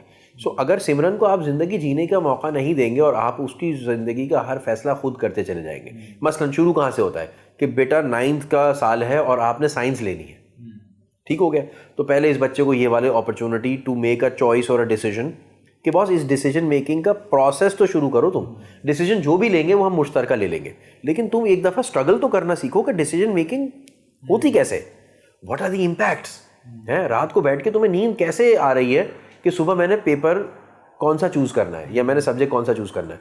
तुम्हें तो रात को ये बेचैनी होनी चाहिए कि क्या मैंने कोई कार्टेशियन लॉजिक किया है, क्या मैंने कोई कॉस्ट बेनिफिट एनालिसिस बनाया है, क्या मैंने कोई लिख के सोचा है कि यार साइंस में जाऊँगा तो क्या होगा, कॉमर्स में जाऊँगा तो क्या होगा, या आर्ट्स में जाऊँगा तो क्या होगा।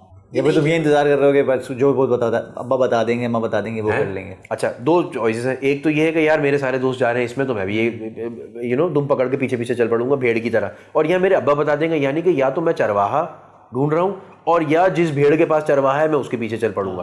तो एक भेड़ चाल है। नाउ द चैलेंज बिकम्स कि बॉस आपने इस शख्स को डिसीजन मेकिंग कभी सिखाई ही नहीं। आपने क्या खाना है ये बताया, क्या पहनना है ये बताया, और तब उसको रिवॉर्ड किया जब उसने आपकी मर्जी का काम किया, अपनी मर्जी का नहीं, उसको आपने डिस्करेज किया। तो वायरिंग क्या कर दिया आपने,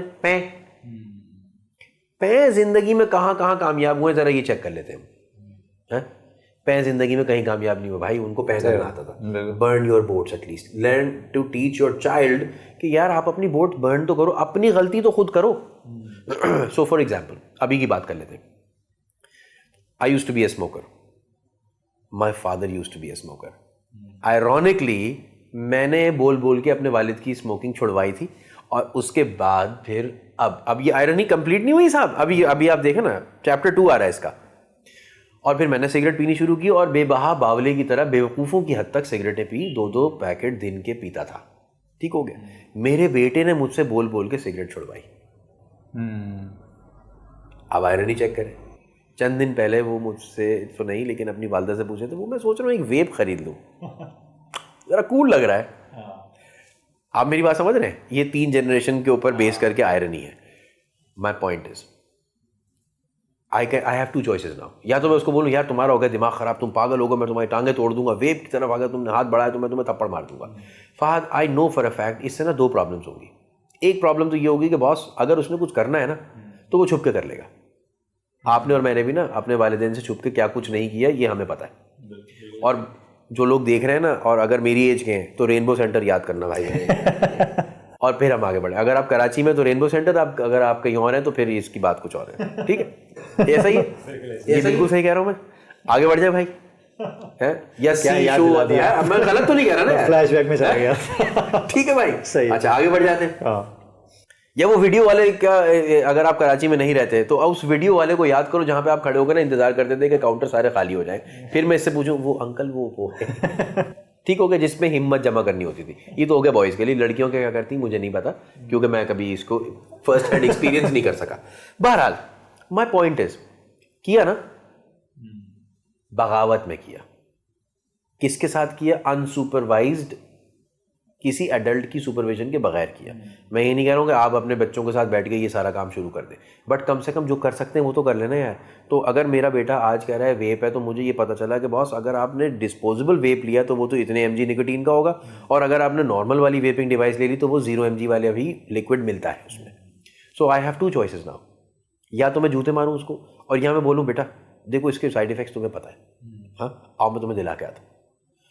व्हाट्स गोना हैपन देन? एक चीज़ ये हो जाएगी कि कम से कम निकोटीन से वो बचा रहेगा, जो भी दूसरे हार्मफुल इफेक्ट्स हैं वो तो अपनी जगह रहे, वो छुपके भी होने थे और वो सामने भी होने। दूसरी बात क्या है, मेरे बेटे को ये पता होगा कि if I want to explore और exploit something then I can go to my father. हाँ ऐसे ही, रादर देन कि मैं चुपके से रात को फलांग के पार्टी पे जाऊं। मैं अपने बाप को ये बोल सकता हूँ डैड मैं पार्टी पे जा रहा हूँ, 3-4 बजे तक आ जाऊंगा, फलानी लोकेशन पे पार्टी है, मैं आपको लोकेशन पिन भी भेज दूंगा so that you know where I am, और फोन मेरा ऑन है। That is what my father used to do with me, and अल्लाह का शुक्र है जिंदा ही हूँ भाई अभी तक और ठीक ही चल रहा हूँ। सो एंड ऐसा नहीं कि मेरे वालिद के लिए मेरी रिस्पेक्ट कम हो गई, मेरे लिए वो बढ़ गई, because he now I understand is a progressive man. एक ऐसा शख्स जिसने मुझे इनेबल किया कि मैं अपनी गलतियां कर सकूं और उन गलतियों से सीख सकूं, रादर देन कि मुझे वो पैं बना देते और वो बोलते कि बेटा तुम्हें तो ना एक रूई के पोए के अंदर मैं संभाल के रखूंगा, ए मेरा बेबी मेरा पालू मेरा पैं। ओके अच्छा, coming to the next question, हमने ये चीज़ों को आहिस्ता आहिस्ता ना ट्रांसफ़र करना शुरू कर दिया। पहले हमारे अब्बा को हमने जिम्मेदारियां दे दी थी और उसके बाद इस शख्स ने किसको जिम्मेदारी देनी शुरू की? हुकूमत को। 9 टाइम्स आउट ऑफ 10 हम क्या सुनते हैं? हुकूमत को चाहिए हमारी सेहत का ख्याल करें और हमारे लिए अस्पताल बनाएं। भैया बने हुए तो हैं, अच्छे बुरे का भी हम तबसरा करते हैं। फिर हम कहते हैं यार कनाडा जाते हैं ना तो वहाँ पे यूँ होता है, और फलानी जगह जाते हैं तो यूँ होता है। कम्युनिटी की सर्विस की जाती है, हाँ भाई बिल्कुल की जाती है। कभी ज़रा जाए ना, पूछे ना कि कनाडा में जब आपको हड्डी टूटती है कि यार मेरा बाजू टूट गया है, तो बॉस 3-3 दिन तक डॉक्टर नहीं देखता आपको। और मेरे अपने एक दोस्त के साथ ये हो चुका है कि उसको 3 महीने बाद का अपॉइंटमेंट मिला, क्योंकि ये लाइफ थ्रेटनिंग बात नहीं थी, आना जानी आराम से, उसकी हड्डी जुड़ गई टेढ़ी, तो उसको अपॉइंटमेंट मिला ऑर्थोपीडिक सर्जन के साथ कि अब आप दिखा दें। उसने कहा आप क्या दिखा दें? अब जो मैं दिखाना चाह रहा हूँ वो ये देखना नहीं चाहेंगे। आप मेरी बात समझ रहे हैं? और वो वाली हड्डी नहीं जो ये देखते हैं। तो मेरा पॉइंट ये है कि बॉस ये दूर के ढोल सुहाने। So you have to understand कि हमने ना कंप्लेन करना सीखा। क्यों कंप्लेन करना सीखा? क्योंकि हमने यही पेरेंटिंग में इनकलकेट कर दिया अपनी औलाद के अंदर कि अरे बेटा आप तो चांद के टुकड़े हैं, वो नहीं समझ रहा। ओ बॉस 1 सेकंड ज़रा ठहर जाए, ज़रा हक़ाइक़ को सामने रखें और ये मान लें कि बेटा तुम मुझे तो बहुत अजीज़ हो, लेकिन गंजे को गंजा बोलना सीखे प्लीज़। सही बात है। तो मुझे ना आज भी भाई मुझे पता है कि मेरा ये माथा, ये मेरे बच्चे मजाक उड़ाते हैं कि बाबा this is not a 4 head, this is a 6 head. ये ना मैंने पहले भी शायद कहा होगा। तो this is I have to accept it's a 6 head. अगर मेरी वालदा कह रही नहीं नहीं मेरे बेटे के तो टार्जन जैसे बाल है, घने घने लंबे लंबे, तो मुझे ये समझना होगा भाई मैं ये गलती कर चुका हूँ। आपको मैं एक दफ़ा का वाक़या सुनाता हूँ। भाई को एक दफ़ा शौक चढ़ गया गाना गाने का। हमने अपनी वालदा की ये बात मान ली कि मैं बहुत अच्छा गाना गाता हूँ, जबकि कुरान की कसम खा के बता रहा हूँ ये मेरी ज़िंदगी के कॉमेडिक तल्ख तजर्बों में से एक बड़ा अहम तजर्बा था। हम जो है ना वो लहलहाते हुए पहुंच गए शानी के पास। शानी और गामी का स्टूडियो, वहाँ पे बेहतरीन गाने वाने बन रहे थे, ज़बरदस्त हो रहा था भाई। मैं शानी के पास पहुंच गया और मैंने कहा यार शानी भाई आ गया गाना गाने के लिए। अच्छा मैं वॉइस ओवर्स तो करता हूँ, इश्तहारों में आवाज़ देता हूँ। उसने कहा अच्छा यासिर भाई तो फिर कुछ एक काम करें यार 2-4 गाने जो है वो आप सुना दें। भाई हमने आंखें बंद की और अपने तई जो हमने गाने गाए, तो हमने अपने जहन में ये इमेज बनाया हुआ था कि शानी का तो मतलब आंखों में ना वो नहीं होते, वो दिल बने हुए आते हैं यूं यूं करके कि यार यासिर भाई क्या गा दिया आपने, रफ़ी की रूह कांप गई होगी इस वक्त, तो मतलब हबीब वली मोहम्मद जाग गए होंगे अपनी खबर में, ये वाला मामला होगा। हमने आंखें खोली तो शानी के ना आंसू निकले, बस वो कोमा में नहीं गया था गरीब। तो मैंने उससे पूछा, मैंने कहा हाँ भाई, तो बड़े ढके छुपे अल्फाज में उसने कहा यार यासिर भाई आप ना वॉइस ओवर अच्छा करते हैं, आप वही करें, ये गाने वाला काम जो है ना बॉस ये हम घर आए, हमने अपनी मम्मा को बताया, हमने कहा यार वो बात बनी नहीं। अरे उसको क्या पता, वो तो यही काम करता है सुबह शाम, उसका यही ज़िंदगी में प्रोफेशन यही है। उसके अब्बा का भी प्रोफेशन यही था, वो एक विरसे में मिला हुआ एक तोहफा है उसको म्यूज़िक का, उसको नहीं पता, मेरी अम्मा को पता है। आई एम नॉट सेइंग कि अम्मा गलत है या सही है, सही बात है, लेकिन ये इंस्टिंक्ट है। आपको ये समझना होगा कि आपकी वालदा एक अलग लेंस से आपको देखती है। आप ये बात कर रहे हैं, फॉर एग्जांपल कुछ ऐसे पहले एक चैलेंज आया था, क्योंकि जो मेरे बच्चों कुछ ऐसे चीज़ें कंज्यूम कर रहे थे जो बेसिकली स्टडीज़ के तौर पे, और मैं जिस मल्टीनेशनल में काम कर रहा था वहाँ पे पॉलिसीज़ भी कुछ ऐसी थी कि वो बच्चे कंज्यूम नहीं कर सकते, एक एज होती है उसके बाद कंज्यूम करने होते हैं, लेकिन मेरे घर में वो दबा के कंज्यूम हो रहे थे क्योंकि दादा दादी ला के दे रहे हैं, सब कुछ कर रहे हैं। तो अब मैं उनको साइंटिफिकली समझा रहा हूँ, नहीं समझ में आ रहा कि बच्चे खाते क्या हैं, ये तो खाते हैं, लेकिन भाई वो क्या खा रहे हैं ये भी समझ में आना चाहिए। अच्छा, डॉक्टर को दिखाया, डॉक्टर ने भी साफ साफ मना कर दिया कि ये चीज़ें कंज्यूम नहीं होनी चाहिए, इसमें शुगर कंटेंट ज़्यादा है, कार्सिनोजेनिक लेवल तक ये जूसेस नहीं करने चाहिए, ये है वो है। तो अब घर पे आके बताया, भाई डॉक्टर ने कहा, डॉक्टर को क्या पता, तो हमारी अम्मा, डॉक्टर को क्या पता। तो अब उन्होंने डॉक्टर को भी कह दिया कि भाई तो आपकी अम्मी की साइंस हमेशा अलग रहेगी, वालिदैन की साइंस हमेशा अलग रहेगी, ये आपको अंडरस्टैंड करना है कि they are being over protective. उनके शायद जॉब डिस्क्रिप्शन में ये आ गया था, क्योंकि उनके साथ यही हुआ था।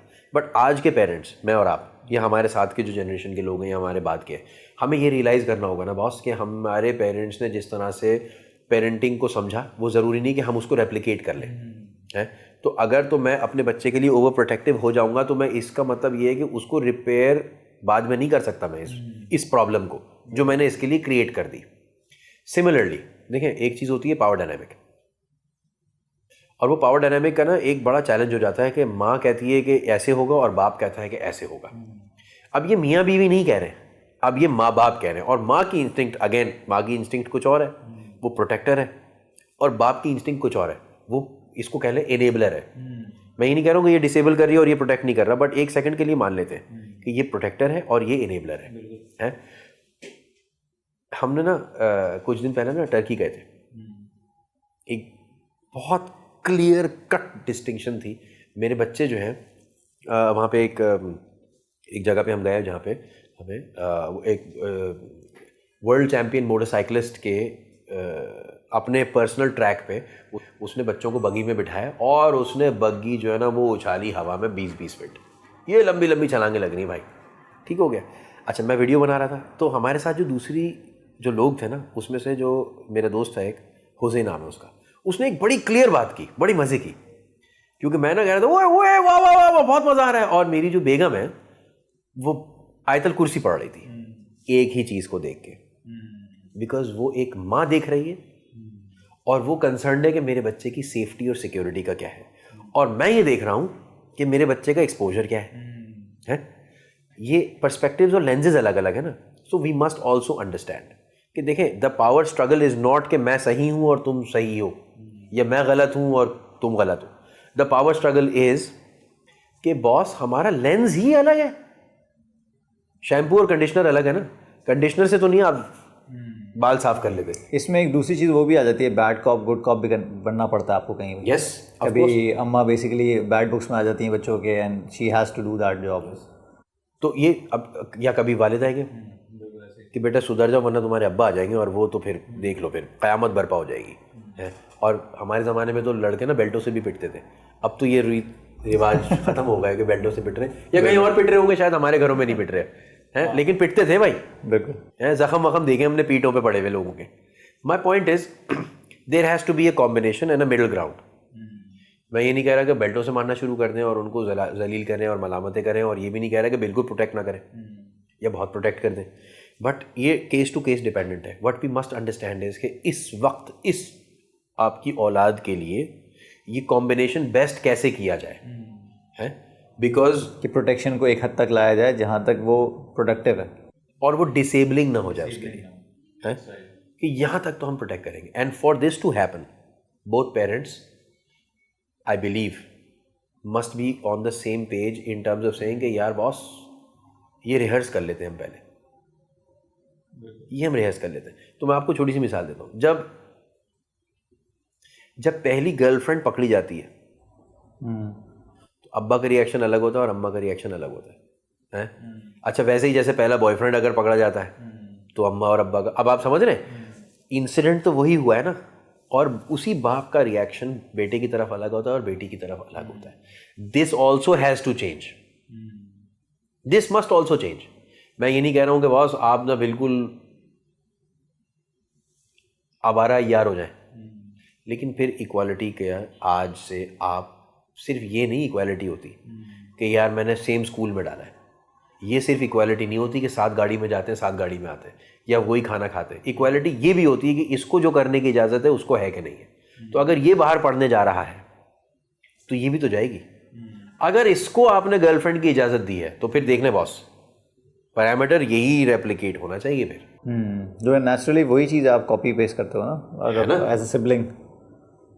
तो उसके अलावा क्या होता है, अब क्या होता है, this is also a complication of the parenting, कि यार फहद को तो इजाज़त है, सुमैया को इजाज़त नहीं है। सिबलिंग राइवलरी भी स्टार्ट होती है, फिर ये भी बहुत एक राइवलरी शुरू हो गई। दूसरी एक और प्रॉब्लम क्या शुरू हो गई, अब सुमैया को सबलिमिनल ये मैसेज दे दिया गया कि तुम ना कुछ चीज़ें नहीं कर सकती, you are not allowed to do certain things, जो ज़िंदगी भर लेबल की तरह लगा रहेगा उसके साथ, जो ज़िंदगी भर अब वो कैरी करेगी। फिर वो ये एक्सपेक्ट करेगी कि अब मेरे मियाँ के रूल्स मेरे पे लागू होंगे और फिर मुझे पता चलेगा कि मैं क्या कुछ नहीं कर सकती और मैं क्या नहीं कर सकती, ये भी मुझे बताया जाएगा।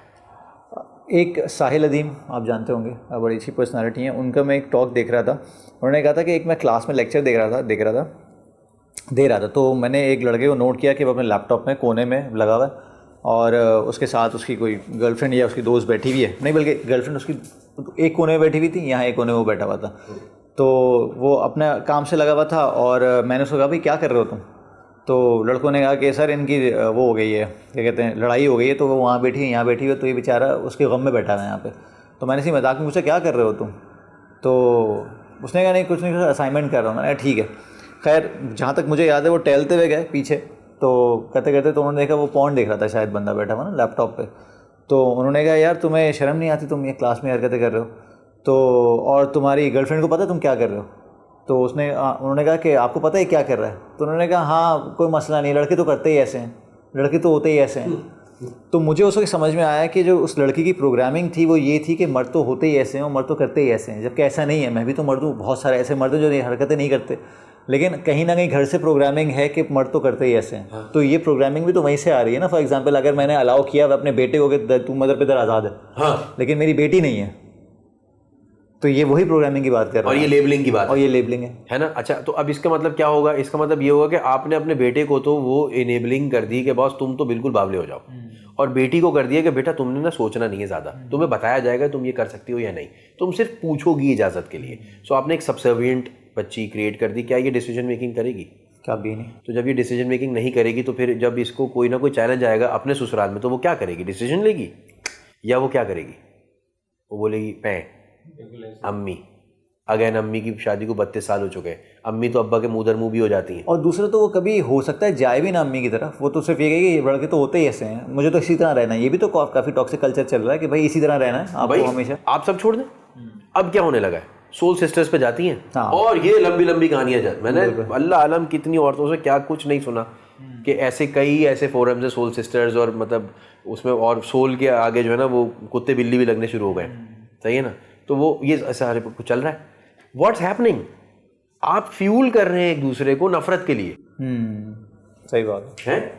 और आप एक दूसरे की, मुझे नहीं पता हेल्प कर रहे हैं या नहीं कर रहे, लेकिन मैंने जो सुना है वो ये हो रहा है कि बॉस आप पब्लिकली जो है ना बस वो रिडिक्यूल कर रहे हैं अपने रिश्तों को। आप अपनी चीज़ों को शेयर तो ज़रूर कर रहे हैं, लेकिन आप ये ज़रा देखें प्लीज़ कि किसके साथ शेयर कर रहे हैं और उसका मकसद और मोटिवेशन क्या है। डू यू नीड कि आपने बस ये उल्टी करनी थी, तो यार उल्टी भी तो वहाँ करो ना जहाँ पे साफ कर सको। सही बात है। ड्राइंग रूम के सोफे पे क्यों उल्टी कर दी बेटा? ये दाग जिंदगी भर नहीं जाएगा। मेरी बात समझ रहे हैं आप? बिल्कुल ऐसे। तो वहाँ क्यों करनी थी उल्टी भाई? उल्टी करनी फ्लैश में करो ना, ताकि बाहर तो यूं करके। यहाँ क्यों करनी थी उल्टी? ये समझ क्यों नहीं आ रहा किसी को? एंड दिस इज बिकॉज हमने ना उनको वायर नहीं किया to make the right choices, to make any choices. उनको जो आसान आउटलेट मिली उन्होंने कहा जाओ। सही है। सो पब्लिक फोरम्स पे ज़रूर भाई आप अपनी लर्निंग ज़रूर शेयर करें। मेरे साथ ये हुआ ये हुआ ये हुआ और फिर मैंने ये सीखा, ये बहुत ज़रूरी है। बजाय इसके कि आप ये शेयर करें यार मेरे साथ ये हुआ ये हुआ ये हुआ, हाय बेचारा, हाय बेचारी, हाय हाय मैं तो मर गई, बर्बाद हो गई, तबाह हो गई, मेरे साथ सब सिंपथाइज करें। तो भाई सिंपथाइज करने से क्या होगा? अब वो विक्टिम माइंडसेट में चली गई। This is how the things have been going beginning from childhood. बिल्कुल। अच्छा यासर भाई, एक सबसे इम्पोर्टेंट सवाल है, इस सवाल से हम कंक्लूड भी करेंगे। आपके पास काफ़ी ज़्यादा इंसाइट्स आई होप होंगी इस बारे में कि बहुत दफ़ा हमारे यहाँ सेक्रीफाइसेस को बहुत ग्लोरीफाई किया जाता है कि ये सेक्रीफाइसेस, और बहुत गंदी तरह सेक्रीफाइस लाइफ में अगर आपने किया हुआ होता है तो आप चाहते हैं कि आपकी औलादें भी करें। फॉर एग्ज़ाम्पल लोग अपनी सेहत का ख्याल नहीं रखते, लंबी लंबी जॉब्स करते हैं, मून लाइटनिंग कर रहे होते हैं, बहुत 3-4 जॉब्स कर रहे होते हैं, अपने आप को घिस रहे होते हैं, और फिर आगे जाके यही चीज़ बर्डन फिर बच्चों पे आती है कि भाई हमने तुम्हारे लिए इतना किया तो हम तुमसे ये एक्सपेक्ट करते हैं। ज़ाहिर वो इंश्योरेंस पॉलिसी वाली आपने जो बात की, तो मेरे वाले साहब तो खार अल्लाह का शुक्र है बहुत ख्याल रखते हैं अपनी सेहत का, लेकिन बहुत सारे वालिदैन नहीं रखते, ठीक है। और फिर एक वक्त में आके वो बेचारे ऐसे हो जाते हैं कि उनके एक्सपेंसेस भी बच्चों को उठाने पड़ रहे होते हैं, ठीक है। और वो जो सेनिटी उनके पास उस एज में होती है जिससे वो फ़ायदा दे सकते हैं अपनी औलाद को, वो बेसिकली खो चुके होते हैं, ठीक है, वो इस काबिल नहीं होते। तो सेक्रीफाइस को ग्लोरीफाई करना मतलब मेरे लिए तो ये गलत है, ठीक है। और ये बताना कि भाई हमने अपनी औलाद के लिए ऐसे किया तो तुम भी अपनी औलाद के लिए ऐसे ही करना। फॉर एग्जांपल मेरी जो फिटनेस की लर्निंग्स है, जो मैं अपने आप को फिट रखता हूँ, वो सिर्फ इसलिए कि भाई आगे जाके मुझे अपने बेटे से ये नहीं बोलना कि बेटा घर अब तू चलाएगा और मैं बैठूंगा आराम से, सही है। मैं ग्रैंड कार्डोन के फॉलोअर हैं हम लोग, सही है, 67 को 87 को, तो हम चाहते हैं हम चाहते हैं कि हम आखिरी दम तक पैसे कमाएं और ख़ुद भी कंट्रीब्यूट करते रहें, लेकिन ये चीज़ it has to break the chain somewhere. तो ये एटीट्यूड किस तरह चेंज होगा? और ख़ासतौर पे मैं अभी भी देख रहा हूँ काफ़ी लोग अपने बच्चों को इंश्योरेंस पॉलिसीज़ के तहत पढ़ा रहे हैं कि भाई डॉक्टर ही बनना है, यही करना है, आगे स्कोप इस चीज़ का है, जबकि दुनिया चेंज हो रही है। ऐसा ही देखें, ओके, इसमें ना 2 एस्पेक्ट्स हैं। एक तो ये हो गया कि पहला ये है कि सैक्रिफाइस को ग्लोरीफाई किया, और दूसरा ये कि गिल्ट ट्रिप देकर आपने उसको ब्लैकमेल कर लिया इमोशनली। देखें, टू बिगिन विद सैक्रिफाइस, देखें कोई ऐसे पेरेंट्स नहीं हैं या मेजॉरिटी ऐसे पेरेंट्स नहीं होते जो कि सैक्रिफाइस नहीं करते। राइट फ्रॉम डे 1 जब बच्चा पैदा होता है तो the mother sacrifices emotionally and physically, ठीक हो गया। The process of birth itself is a big challenge. तो ये कोई नहीं कह सकता कि यार वो माँ ने सैक्रिफाइस नहीं किया। अगेन हम क्या करते हैं, हम और मज़ीद सैक्रिफाइसेस को अब कंसिडर करना शुरू कर देते हैं कि अब्बा ने घिस दिया अपने जूते, पूरी ज़िंदगी आपके लिए काम किया, सारा कुछ किया। येस, आई एग्री, हमारा सोसाइटल स्ट्रक्चर ये बिल्कुल ऐसा ही है। आमतौर से हमारे वालिदैन ने अपनी पूरी ज़िंदगी वक्फ कर दी कि यार मेरे बच्चों के लिए बेहतर हो जाए, और अब शायद हम ये कर रहे हैं। Now what's happening is again कि इसकी वजह से ना हमने ना इंडिपेंडेंट लोग नहीं क्रिएट किए। हमने हमेशा उनको दिया कि बॉस आपके पास एक सेफ्टी नेट है। जिसके पास सेफ्टी नेट होती है ना फाद, वो कभी भी थ्राइव नहीं करता बॉस, ये आपको पता है। प्लान भी होता है उसके पास, ऑप्शन भी होता है। When you have a option B, you are only waiting for option A to fail. बच्चे टॉपर कौन होते हैं? 99% ऑफ द टाइम टॉपर आते हैं मुतवासित तबके से। सेठों के बच्चे फर्स्ट नहीं आ रहे होते आमतौर से। क्यों? उनका दिमाग नहीं होता, या जेनेटिकली चैलेंज्ड हैं वो, या उनको एसी में ऐसा कुछ होता है कि जिसकी वजह से उनकी किताबें जो हैं वो धुंधली पड़ जाती हैं। ऐसा नहीं होता है ना। क्यों? क्योंकि उस शख्स ने ना स्ट्रगल करना सीखा है ज़िंदगी में, और मेहनत करनी सीखी है ज़िंदगी में। सो खुद मेहनत करनी सीखी है उसने, रादर देन के अब्बू ने सारी चीज़ें प्रोवाइड कर दी। That's number 1। सो अगर आप ओवर सैक्रिफाइस कर रहे हैं तो then there is a challenge. और मैं ये नहीं कह रहा हूँ कि मैं इसको सही से कर रहा हूँ, ईमानदारी की बात ये, this is something that I am also personally struggling with, कि यार मैं बच्चों को ना कब बोलूँ और ना बोलूँ, ये मैं अभी भी फिगर आउट कर रहा हूँ। But principally speaking we must learn कि बॉस यहाँ पे मैं बच्चे को ऑन देयर ओन छोड़ दूंगा। एक बात हो गई। दूसरी बात अब हो गई गिल्ट ट्रिप। यार हमने तो पूरी ज़िंदगी ये वक्फ कर दी बच्चों के लिए, और बच्चे ये सुन रहे हैं। अब उसको ये समझ में आ रहा है कि बॉस मैंने जो है ना वो ये रिटर्न करना है, ये रिटर्न करना है। आप मेरी बात समझ, ये रेसिप्रोकेशन का टाइम आ गया कि अब मेरी बारी है कि मैं अपने वालिदैन का ख्याल रखूँ। ये बहुत अच्छी बात है। आपको ना ये प्यार से करना है, गिल्ट से नहीं करना। गिल्ट से नहीं करना, ये फ़र्क है। सही है। आप गिल्टी हैं इसलिए अपने इंशरा के लिए चीज़ें सोचते हैं? नहीं, प्यार से, आउट ऑफ लव, है ना। तो अगर आप प्यार से करते हैं ना तो आप अच्छे से भी करेंगे, खुशी से भी करेंगे, और बेहतर भी करेंगे। हमने एज पेरेंट्स ये आज डिसाइड कर लेना है कि अपने बच्चों को ना गिल्ट ट्रिप्स नहीं देंगे, हम अपने बच्चों को लव ट्रिप्स दे देंगे, या हम अपने बच्चों को लेसन्स दे देंगे ज़िंदगी में, जो आज इनको समझ में आए या ना आए, 20, 25, 30 साल के बाद ना जब ये समझदार हो जाएगा तो इसको शायद समझ में आ जाएगा कि यार मेरे वालिदैन ने ये उस वक्त सख्ती मेरे लिए इसलिए पैदा की कि आज की ये जो चैलेंज है मैं इसको ओवरकम कर सकूं। So that is what's important. Guilt trips ना दें प्लीज़, खुदा के वास्ते, कि अपने बच्चों को ये ना सुनाए कि बेटा तुम्हारे अब्बू बहुत मेहनत करते हैं, सुबह से शाम तक सिर्फ तुम्हारे लिए मेहनत करते हैं। एक बात हो गई, तुम्हारी अम्मा बहुत मेहनत करती हैं, तुम्हारे लिए रात को 3-3 बजे उठ के पराठे बनाती हैं, तो अब मतलब यार वो इस शर्त पे थोड़ी बनाना चाहिए उनको कि यार तुम भी मेरे लिए बनाओगे, because then obviously honestly speaking मैंने एक ट्यूशन पढ़ाता था, तो मैंने शायद किसी और पॉडकास्ट में आपके या किसी और के मत बताया था मैंने कि वो मुश्किल से 4th ग्रेड में बच्चा था, 10-12 साल पुरानी बात है। तो उसकी मदर मेरे सामने बैठ के जब उसको पटखना होता था ना कि यार ये पढ़ नहीं रहा या रिज़ल्ट वैसे नहीं ला रहा, एक्सपेक्टेड नहीं ला रहा, और उन्होंने मुझे भी थोड़ा सा बताना होता था कि आप भी ज़रा तवज्जो दें, तो उसके सामने बैठ के गिनवाती थी कि भाई हम इसको सिपारा पढ़ाते हैं, इतने महंगे मौलवी साहब रखे हैं हमने, सही है, इतनी महंगी आपकी ट्यूशन है, इतने महंगे स्कूल में जाता है, इतने ऐसे ब्रांड के कपड़े पहनता है, हर चीज़ हमने इसको दी हुई है, ऐसे से खाने का आता है, मैकडॉनल्ड्स KFC जो है हम इसके पास रख देते हैं, हमें रिटर्न में क्या मिल रहा है? मैं बता दूं आपको, आप यकीन करें, मैं ये होता था कि यार उस बच्चे से 4th ग्रेड के रिटर्न आप ले रहे हो। मैं आपको बताता हूँ, कट टू 25 साल के बाद क्या होगा, वो बच्चा बता रहा होगा हाँ कि मैं अपने अम्मा अब्बा को आखान जैसे अच्छे अस्पताल लेके जाता हूँ, मेरे वालिदैन के पास अच्छे वाले कपड़े हैं, मैं अभी बकरीद पे गया था और ईद पे गया था और मैंने अपनी अम्मा को फलानी जगह डॉल्मेन मॉल से शॉपिंग कराई, और डॉल्मेन मॉल कराची में, तो मैं इसलिए नाम ले रहा हूँ, वरना फलाने वाले मॉल से शॉपिंग कराई है।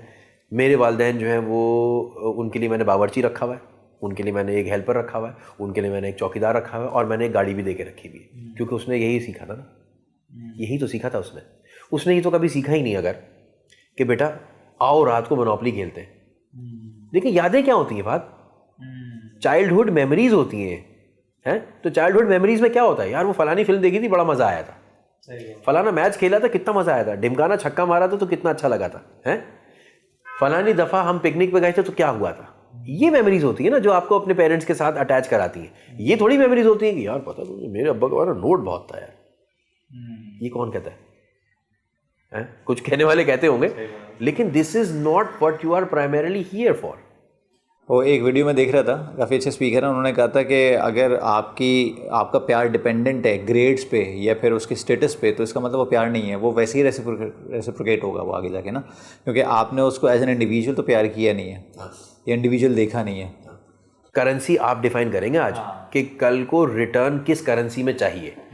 तो अगेन अगर तो आपको ये रिटर्न चाहिए कि यार मैं पैसे खर्च कर रहा हूँ तो मुझे पैसे वापस मिलने चाहिए, श्योर, अगर आपको ऐसा अच्छा लगता है तो, लेकिन तो पैसे ही मिलेंगे तो फिर बहुत ऐसे ही मिलेगा। और वो बेचारा हमें अगर नहीं प्रोवाइड कर पाएगा तो वो इसी चक्कर में लगा रहेगा कि यार ये प्रोवाइड करना है, और इसकी वजह से वो दूसरों को भी हक मारेगा। ये अभी रिसेंटली एक केस हुआ था, मेरे एक दोस्त के दोस्त हैं, तो उन्होंने कहा था कि वो BVS स्कूल के पढ़े हुए हैं, काफ़ी अच्छा स्कूल है, तो उन्होंने कहा यार मेरा एक दोस्त है जो अपने बच्चों को नहीं करवा सका उस स्कूल में, सिर्फ वो ये कह रहा था कि यार घर में बहनें बैठी हुई हैं, घर में अम्मा अब्बा के खर्चे बहुत हैं, तो मैं अपने बेटे को BVS में नहीं करा सकता, तो मैं किसी और सस्ते स्कूल में कराऊंगा, सिर्फ इसलिए कि उसको अपने पेरेंट्स का और अपने एक्सटेंडेड फैमिली का ख्याल रखना है, तो वो अपने बच्चे का जो मुस्तकबिल है उसको तबाह कर रहा है। और उसकी प्रोग्रामिंग भी यही है, और घर में भी ऐसी बातें हो रही हैं कि यार इतने महंगे स्कूल की क्या जरूरत, जबकि तुम्हें पता है कितनी जिम्मेदारियाँ हैं। अब देखें, आप ये नहीं कह रहे कि भाई इसको पढ़ाओ, इसको लिखाओ ताकि ये एक बेहतर इंसान बन सके और एक बेहतर ज़िंदगी जी सके और अपने लिए एक बेहतर ज़िंदगी क्रिएट कर सके। हम ये कह रहे हैं यार इतने महंगे स्कूल में पढ़ा रहे हो, देखिए स्कूल का भी पैमाना फिर वहीं घूम कर आ गया, और आप उसकी क्वालिटी एजुकेशन का हक छीन के आप दूसरों का हक पूरा करना चाह रहे हो, ये भी तो ज़्यादती है। ये चाहती। अब देखें, पहला हक ना मुझे ऐसा लगता है कि वो वैसे तो माँ बाप बहुत अजीज़ होते हैं सबको, लेकिन वो एक रिश्ता ऐसा बना दिया है कि औलाद ना कमज़ोरी होती है हर शख्स, औलाद पे आके ना दम टूट जाता है बॉस, है।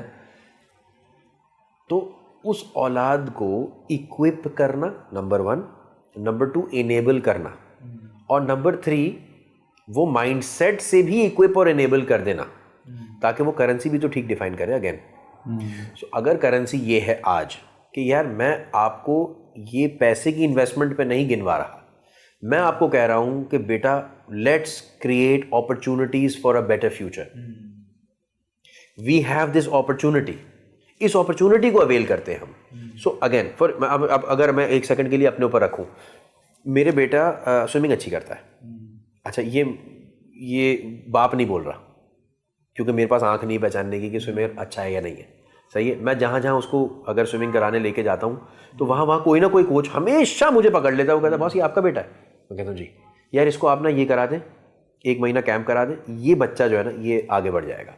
इसके पास ही पोटेंशियल एबिलिटी और कोई एक नेचुरल कोई गिफ्ट है इसके पास, चाहे वो फिजिकल स्ट्रक्चर है या जो भी है, सही, he is a good swimmer. Now I can have two things I can say to him कि बेटा, मैं यूजुअली क्या कहता हूँ कि बेटा देखो, this is an opportunity you must avail, क्योंकि आपको एक तोहफा मिला भाई. He doesn't like me mentioning कि मेरा बेटा अच्छी स्विमिंग करता है, तो भाई मैं ये प्रेशर नहीं डालना चाह रहा. However I must make sure कि इसके पास जो ऑलरेडी इक्विपमेंट अवेलेबल है, वो जिसके लिए प्रीडिस्पोज्ड है, उसको तो वो अवेल करे ना. बिल्कुल सही है. सो फॉर एग्जाम्पल, आप 6'1" है, 6 foot, you are predisposed to being able to reach higher than me, physically speaking. So you must reach higher than me, physically speaking, ना. You must try to at least. आप ये बोले अबे यार नहीं यार वो मैंने नहीं करना, ऐसा नहीं होना चाहिए. It is my job as a father to encourage and enable my child to do the best that they can. सही है. Even if at times it means tough love, क्योंकि ये मेरी जिम्मेदारी है. 25 साल के बाद हमारे एक बावर्ची हैं इकबाल भाई कहते हैं यार मेरे अब्बा ने ना बहुत जूते मारे, मैं पढ़ के नहीं दिया. आज देख लें आप, मैं पढ़ जाता ना तो गेम कुछ और थी. तो कहीं अगर ज़रूरत है सख्ती की तो ज़रूर सख्ती कर लें उसके साथ, इसलिए नहीं करें, मकसद देखें, इंटेंशन वाली बात है कि आप इसको ट्रांसलेट कैसे कर रहे हैं. वही वाली बात है कि मेरा भाई मेरी बीवी के साथ अगर सो गया है बेड में, तो मैं ये सोच रहा हूँ गुड यार जानी इनकी ना आपस में बनती हुई साथ पढ़ते हैं, और दूसरा कोई और कुछ और भी सोच सकता है. ये आपकी जहन की बात है. So you have to wire yourself to say कि यार मैं अपने बेटे को या बच्ची को मैं इसलिए कर रहा हूँ कि ये बेहतर कर सके ज़िंदगी में, सही बात, रादर देन कि यार ये बड़े होंगे और देखो मैं इतने पैसे खर्च कर रहा हूँ. नो, मैं तुम्हें एक अच्छा इंसान बनाना चाह रहा हूँ, मैं तुम्हें कामयाब शख्स देखना चाहता हूँ. है अच्छा, सेक्रीफाइस की बात अगर मैं कर रहा हूँ ना, तो एक क्वेश्चन मेरे जहन में ये भी है कि जैसे मैंने बात की कि भाई जब आप शादी कर लेते हैं, सही है, जैसे हमारे अम्मा अब्बा ने जो भी प्रेशर्स आते हैं आपके पास, सास ससुर के, इस तरह के, तो क्या ज़रूरी है कि 10 साल 20 साल सेक्रीफाइस करके फिर इंसान सीखे और फिर अपना मैरिटल स्टेटस बेहतर करे? ये चीज़ें पहले नहीं कर सकते? फॉर एग्जांपल जो कॉन्वर्सेशंस आपकी हमारी हैं, जो कुछ टीचिंग्स हैं या कुछ बुक्स अवेलेबल हैं, कुछ कोर्सेज अवेलेबल हैं, कोचेज़ अवेलेबल हैं, उनकी हेल्प लेके बंदा अपने रिलेशनशिप को पहले ही ठीक कर ले, ना कि ये करे कि भाई 10-12 साल वो भंड करे पहले और सेक्रीफाइसेस करे, खुदा न खासा इसमें रिलेशनशिप ख़त्म भी हो सकता है. तो ये अच्छा नहीं रहेगा आपके लिए, हम सबके लिए, कि भाई learn faster and fail faster if possible. हाँ ओके. सेक्रीफाइसेस इसमें भी क्यों ज़रूरी हैं? इसको भी क्यों ग्लोरीफाई किया जाता है कि नहीं यार you need to sacrifice for 10 years या 12 years? देखिए, दो बातें हैं. एक तो पहली बात ये है कि हम ना रिलेशनशिप को गेज करते हैं कि बच्चे हुए नहीं हुए. पहले तो हम कहते हैं कि ओह बच्चे हो गए, अब ये सेटल हो गए बॉस. ये कोई ज़मानत नहीं है यार. एक बात हो गई. और दूसरी बात ये है कि फिर आपने ये ना बच्चे की पैदाइश को भी एक नए वारंट के साथ अटैच कर दिया कि अगर अपनी रिलेशनशिप की बका चाहते हो या चाहती हो तो जल्दी से बच्चे पैदा कर लो. This is the wrong reason to have children, the worst reason to have children. वो तो और वर्स्ट हो जाएंगी चीज़ें हैं कि अब ये एक नया चैलेंज भी आ गया है और ये हमने चाहा नहीं था, ये हमें मुसल्लत कर दिया गया क्योंकि हमारे जहन में ये चीज़ ख्वाब या ख्याल या जो भी था डाल दिया गया. और ये पेरेंट्स की तरफ से डाला जाता है बहुत दफ़ा. और बहुत दफ़ा क्या होता है कि कहते हैं ना कि बंदा सीधा हो जाएगा, शादी कर दो इसकी. हाँ. सही है, एक तो वो सीधा नहीं हो रहा, ऊपर से आप इसको बच्चा भी दे दो तो ये और सीधा हो जाएगा. तो वो सीधा तो कभी नहीं होता भाई, जिसने नहीं होना ना. जब आप बंदी एक बंदा सीधा नहीं कर पा रही, अब दूसरा ऐड हो जाएगा इक्वेशन में, तो चीज़ें तो और ख़राब हो जाएंगी. और वो ऑलरेडी बिजी हो गई है इसके साथ. हाँ, छोटे वाले के साथ या छोटी वाली के साथ. सो अगेन एक तो बात ये हो गई. दूसरा देखें कि अगेन क्या इतना टाइम स्पैन गुजारना ज़रूरी है. अनफॉर्चुनेटली ना मैंने भी ये अवेयरनेस देर में हासिल की. I wish I knew this before कि boss there are people available, tools available हैं, लोग अवेलेबल हैं जो कि हेल्प करने के लिए आपको रेडी भी हैं. हमने ना अनफॉर्चुनेटली हर नई चीज़ को पहले रेजिस्ट करना होता है. और ये सिर्फ पाकिस्तान के साथ मसला नहीं है, ये एक जनरल इंसानियत के साथ चैलेंज होता है. कुछ नया आता है ना, हम कहते हैं ये गलत है.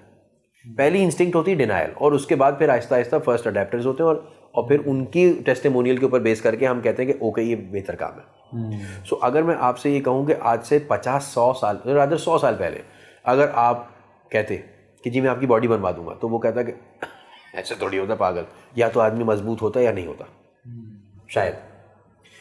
अब हम 50 साल पहले हमने सोचा, या रादर 80-90 साल पहले हमने सोचा कि जी एलोपैथिक मेडिसिन या सर्जरी में इलाज मुआवजा होता है, हकीमों से बाहर आ गए हम, तो वो अडॉप्शन अभी तक चल रही है क्योंकि बड़े हकीम साहब के अभी भी इश्तहार लगे हुए हैं और वो क्या कुछ नहीं बेच रहे, किस किस किस्म की कमज़ोरी के मसले और उनके पास हल है और महबूब कदमों में भी बिठा रहे बहुत सारे लोग। तो अभी भी हमारा वो वाला स्टेटस चल रहा है locally speaking. Again coming to क्या इतना टाइम गुजारना ज़रूरी है।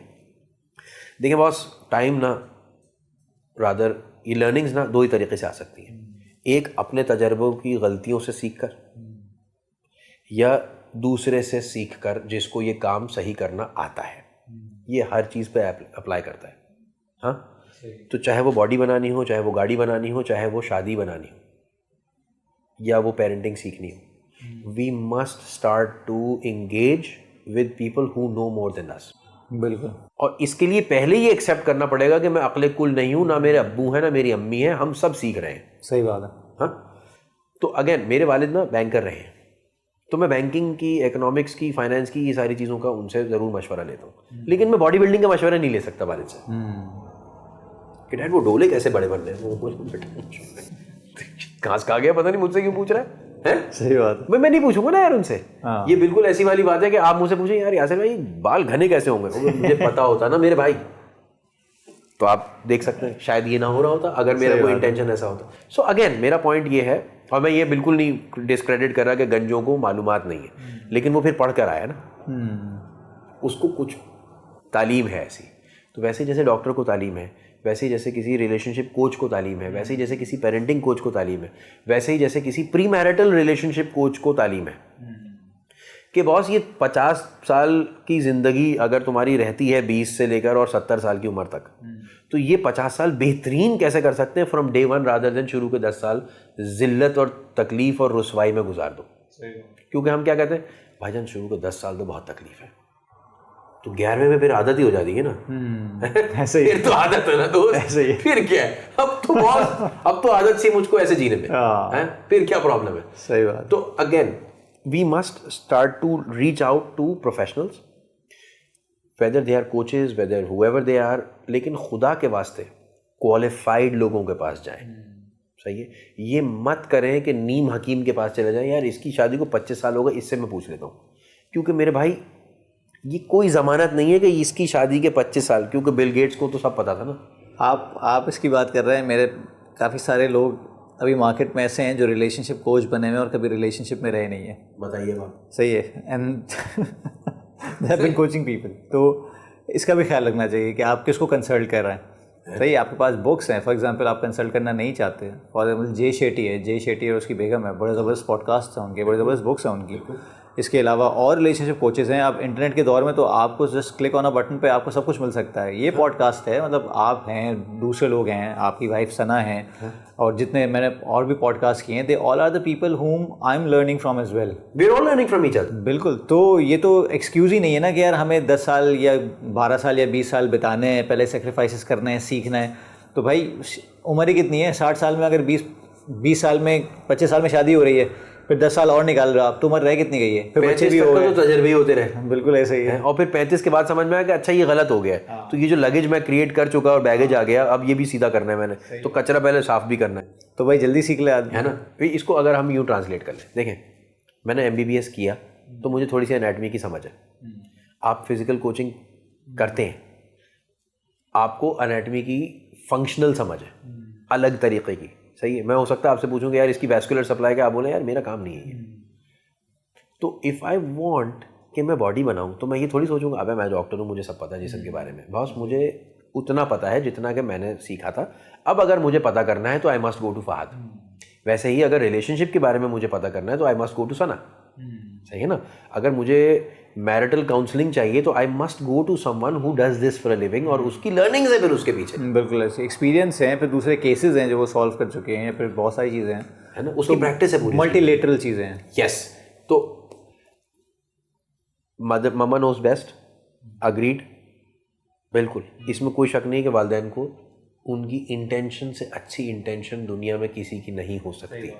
हाउएवर वैसे जैसे मेरी वालदा हैं, आपकी वालदा हैं, और भी ऐसी बहुत सारी माएँ हैं जो कह रही हैं बेटा पेट नहीं है ना तो सेठ नहीं है, और ये खुश नहीं है क्योंकि ये दुबला होता जा रहा है, कमज़ोर हो गया मेरा बच्चा, चुब्बा सम्मू रह गया इसका। ये भरा भरा था, बबलू बबलू कितना प्यारा लग रहा था, और बबलू को आ गया दिल का दौरा। हाँ सही बात है। फिर क्या करेंगे? अम्मा से वो चीज़ें पूछे जो अम्मा के पूछने वाली। सही बात। Thank you very much Yasir भाई। Thank you. वंस अगेन मैं चाहूँगा आप लोगों से कि कुछ ऐसे क्वेश्चंस हो, हमारी कोशिश ये है कि कुछ चुपते हुए सवालात उठाएं। इससे इसलिए नहीं कि हमें वाकई चुभन बड़ी पसंद है या लोगों को गुस्सा दिलाना बड़ा पसंद है।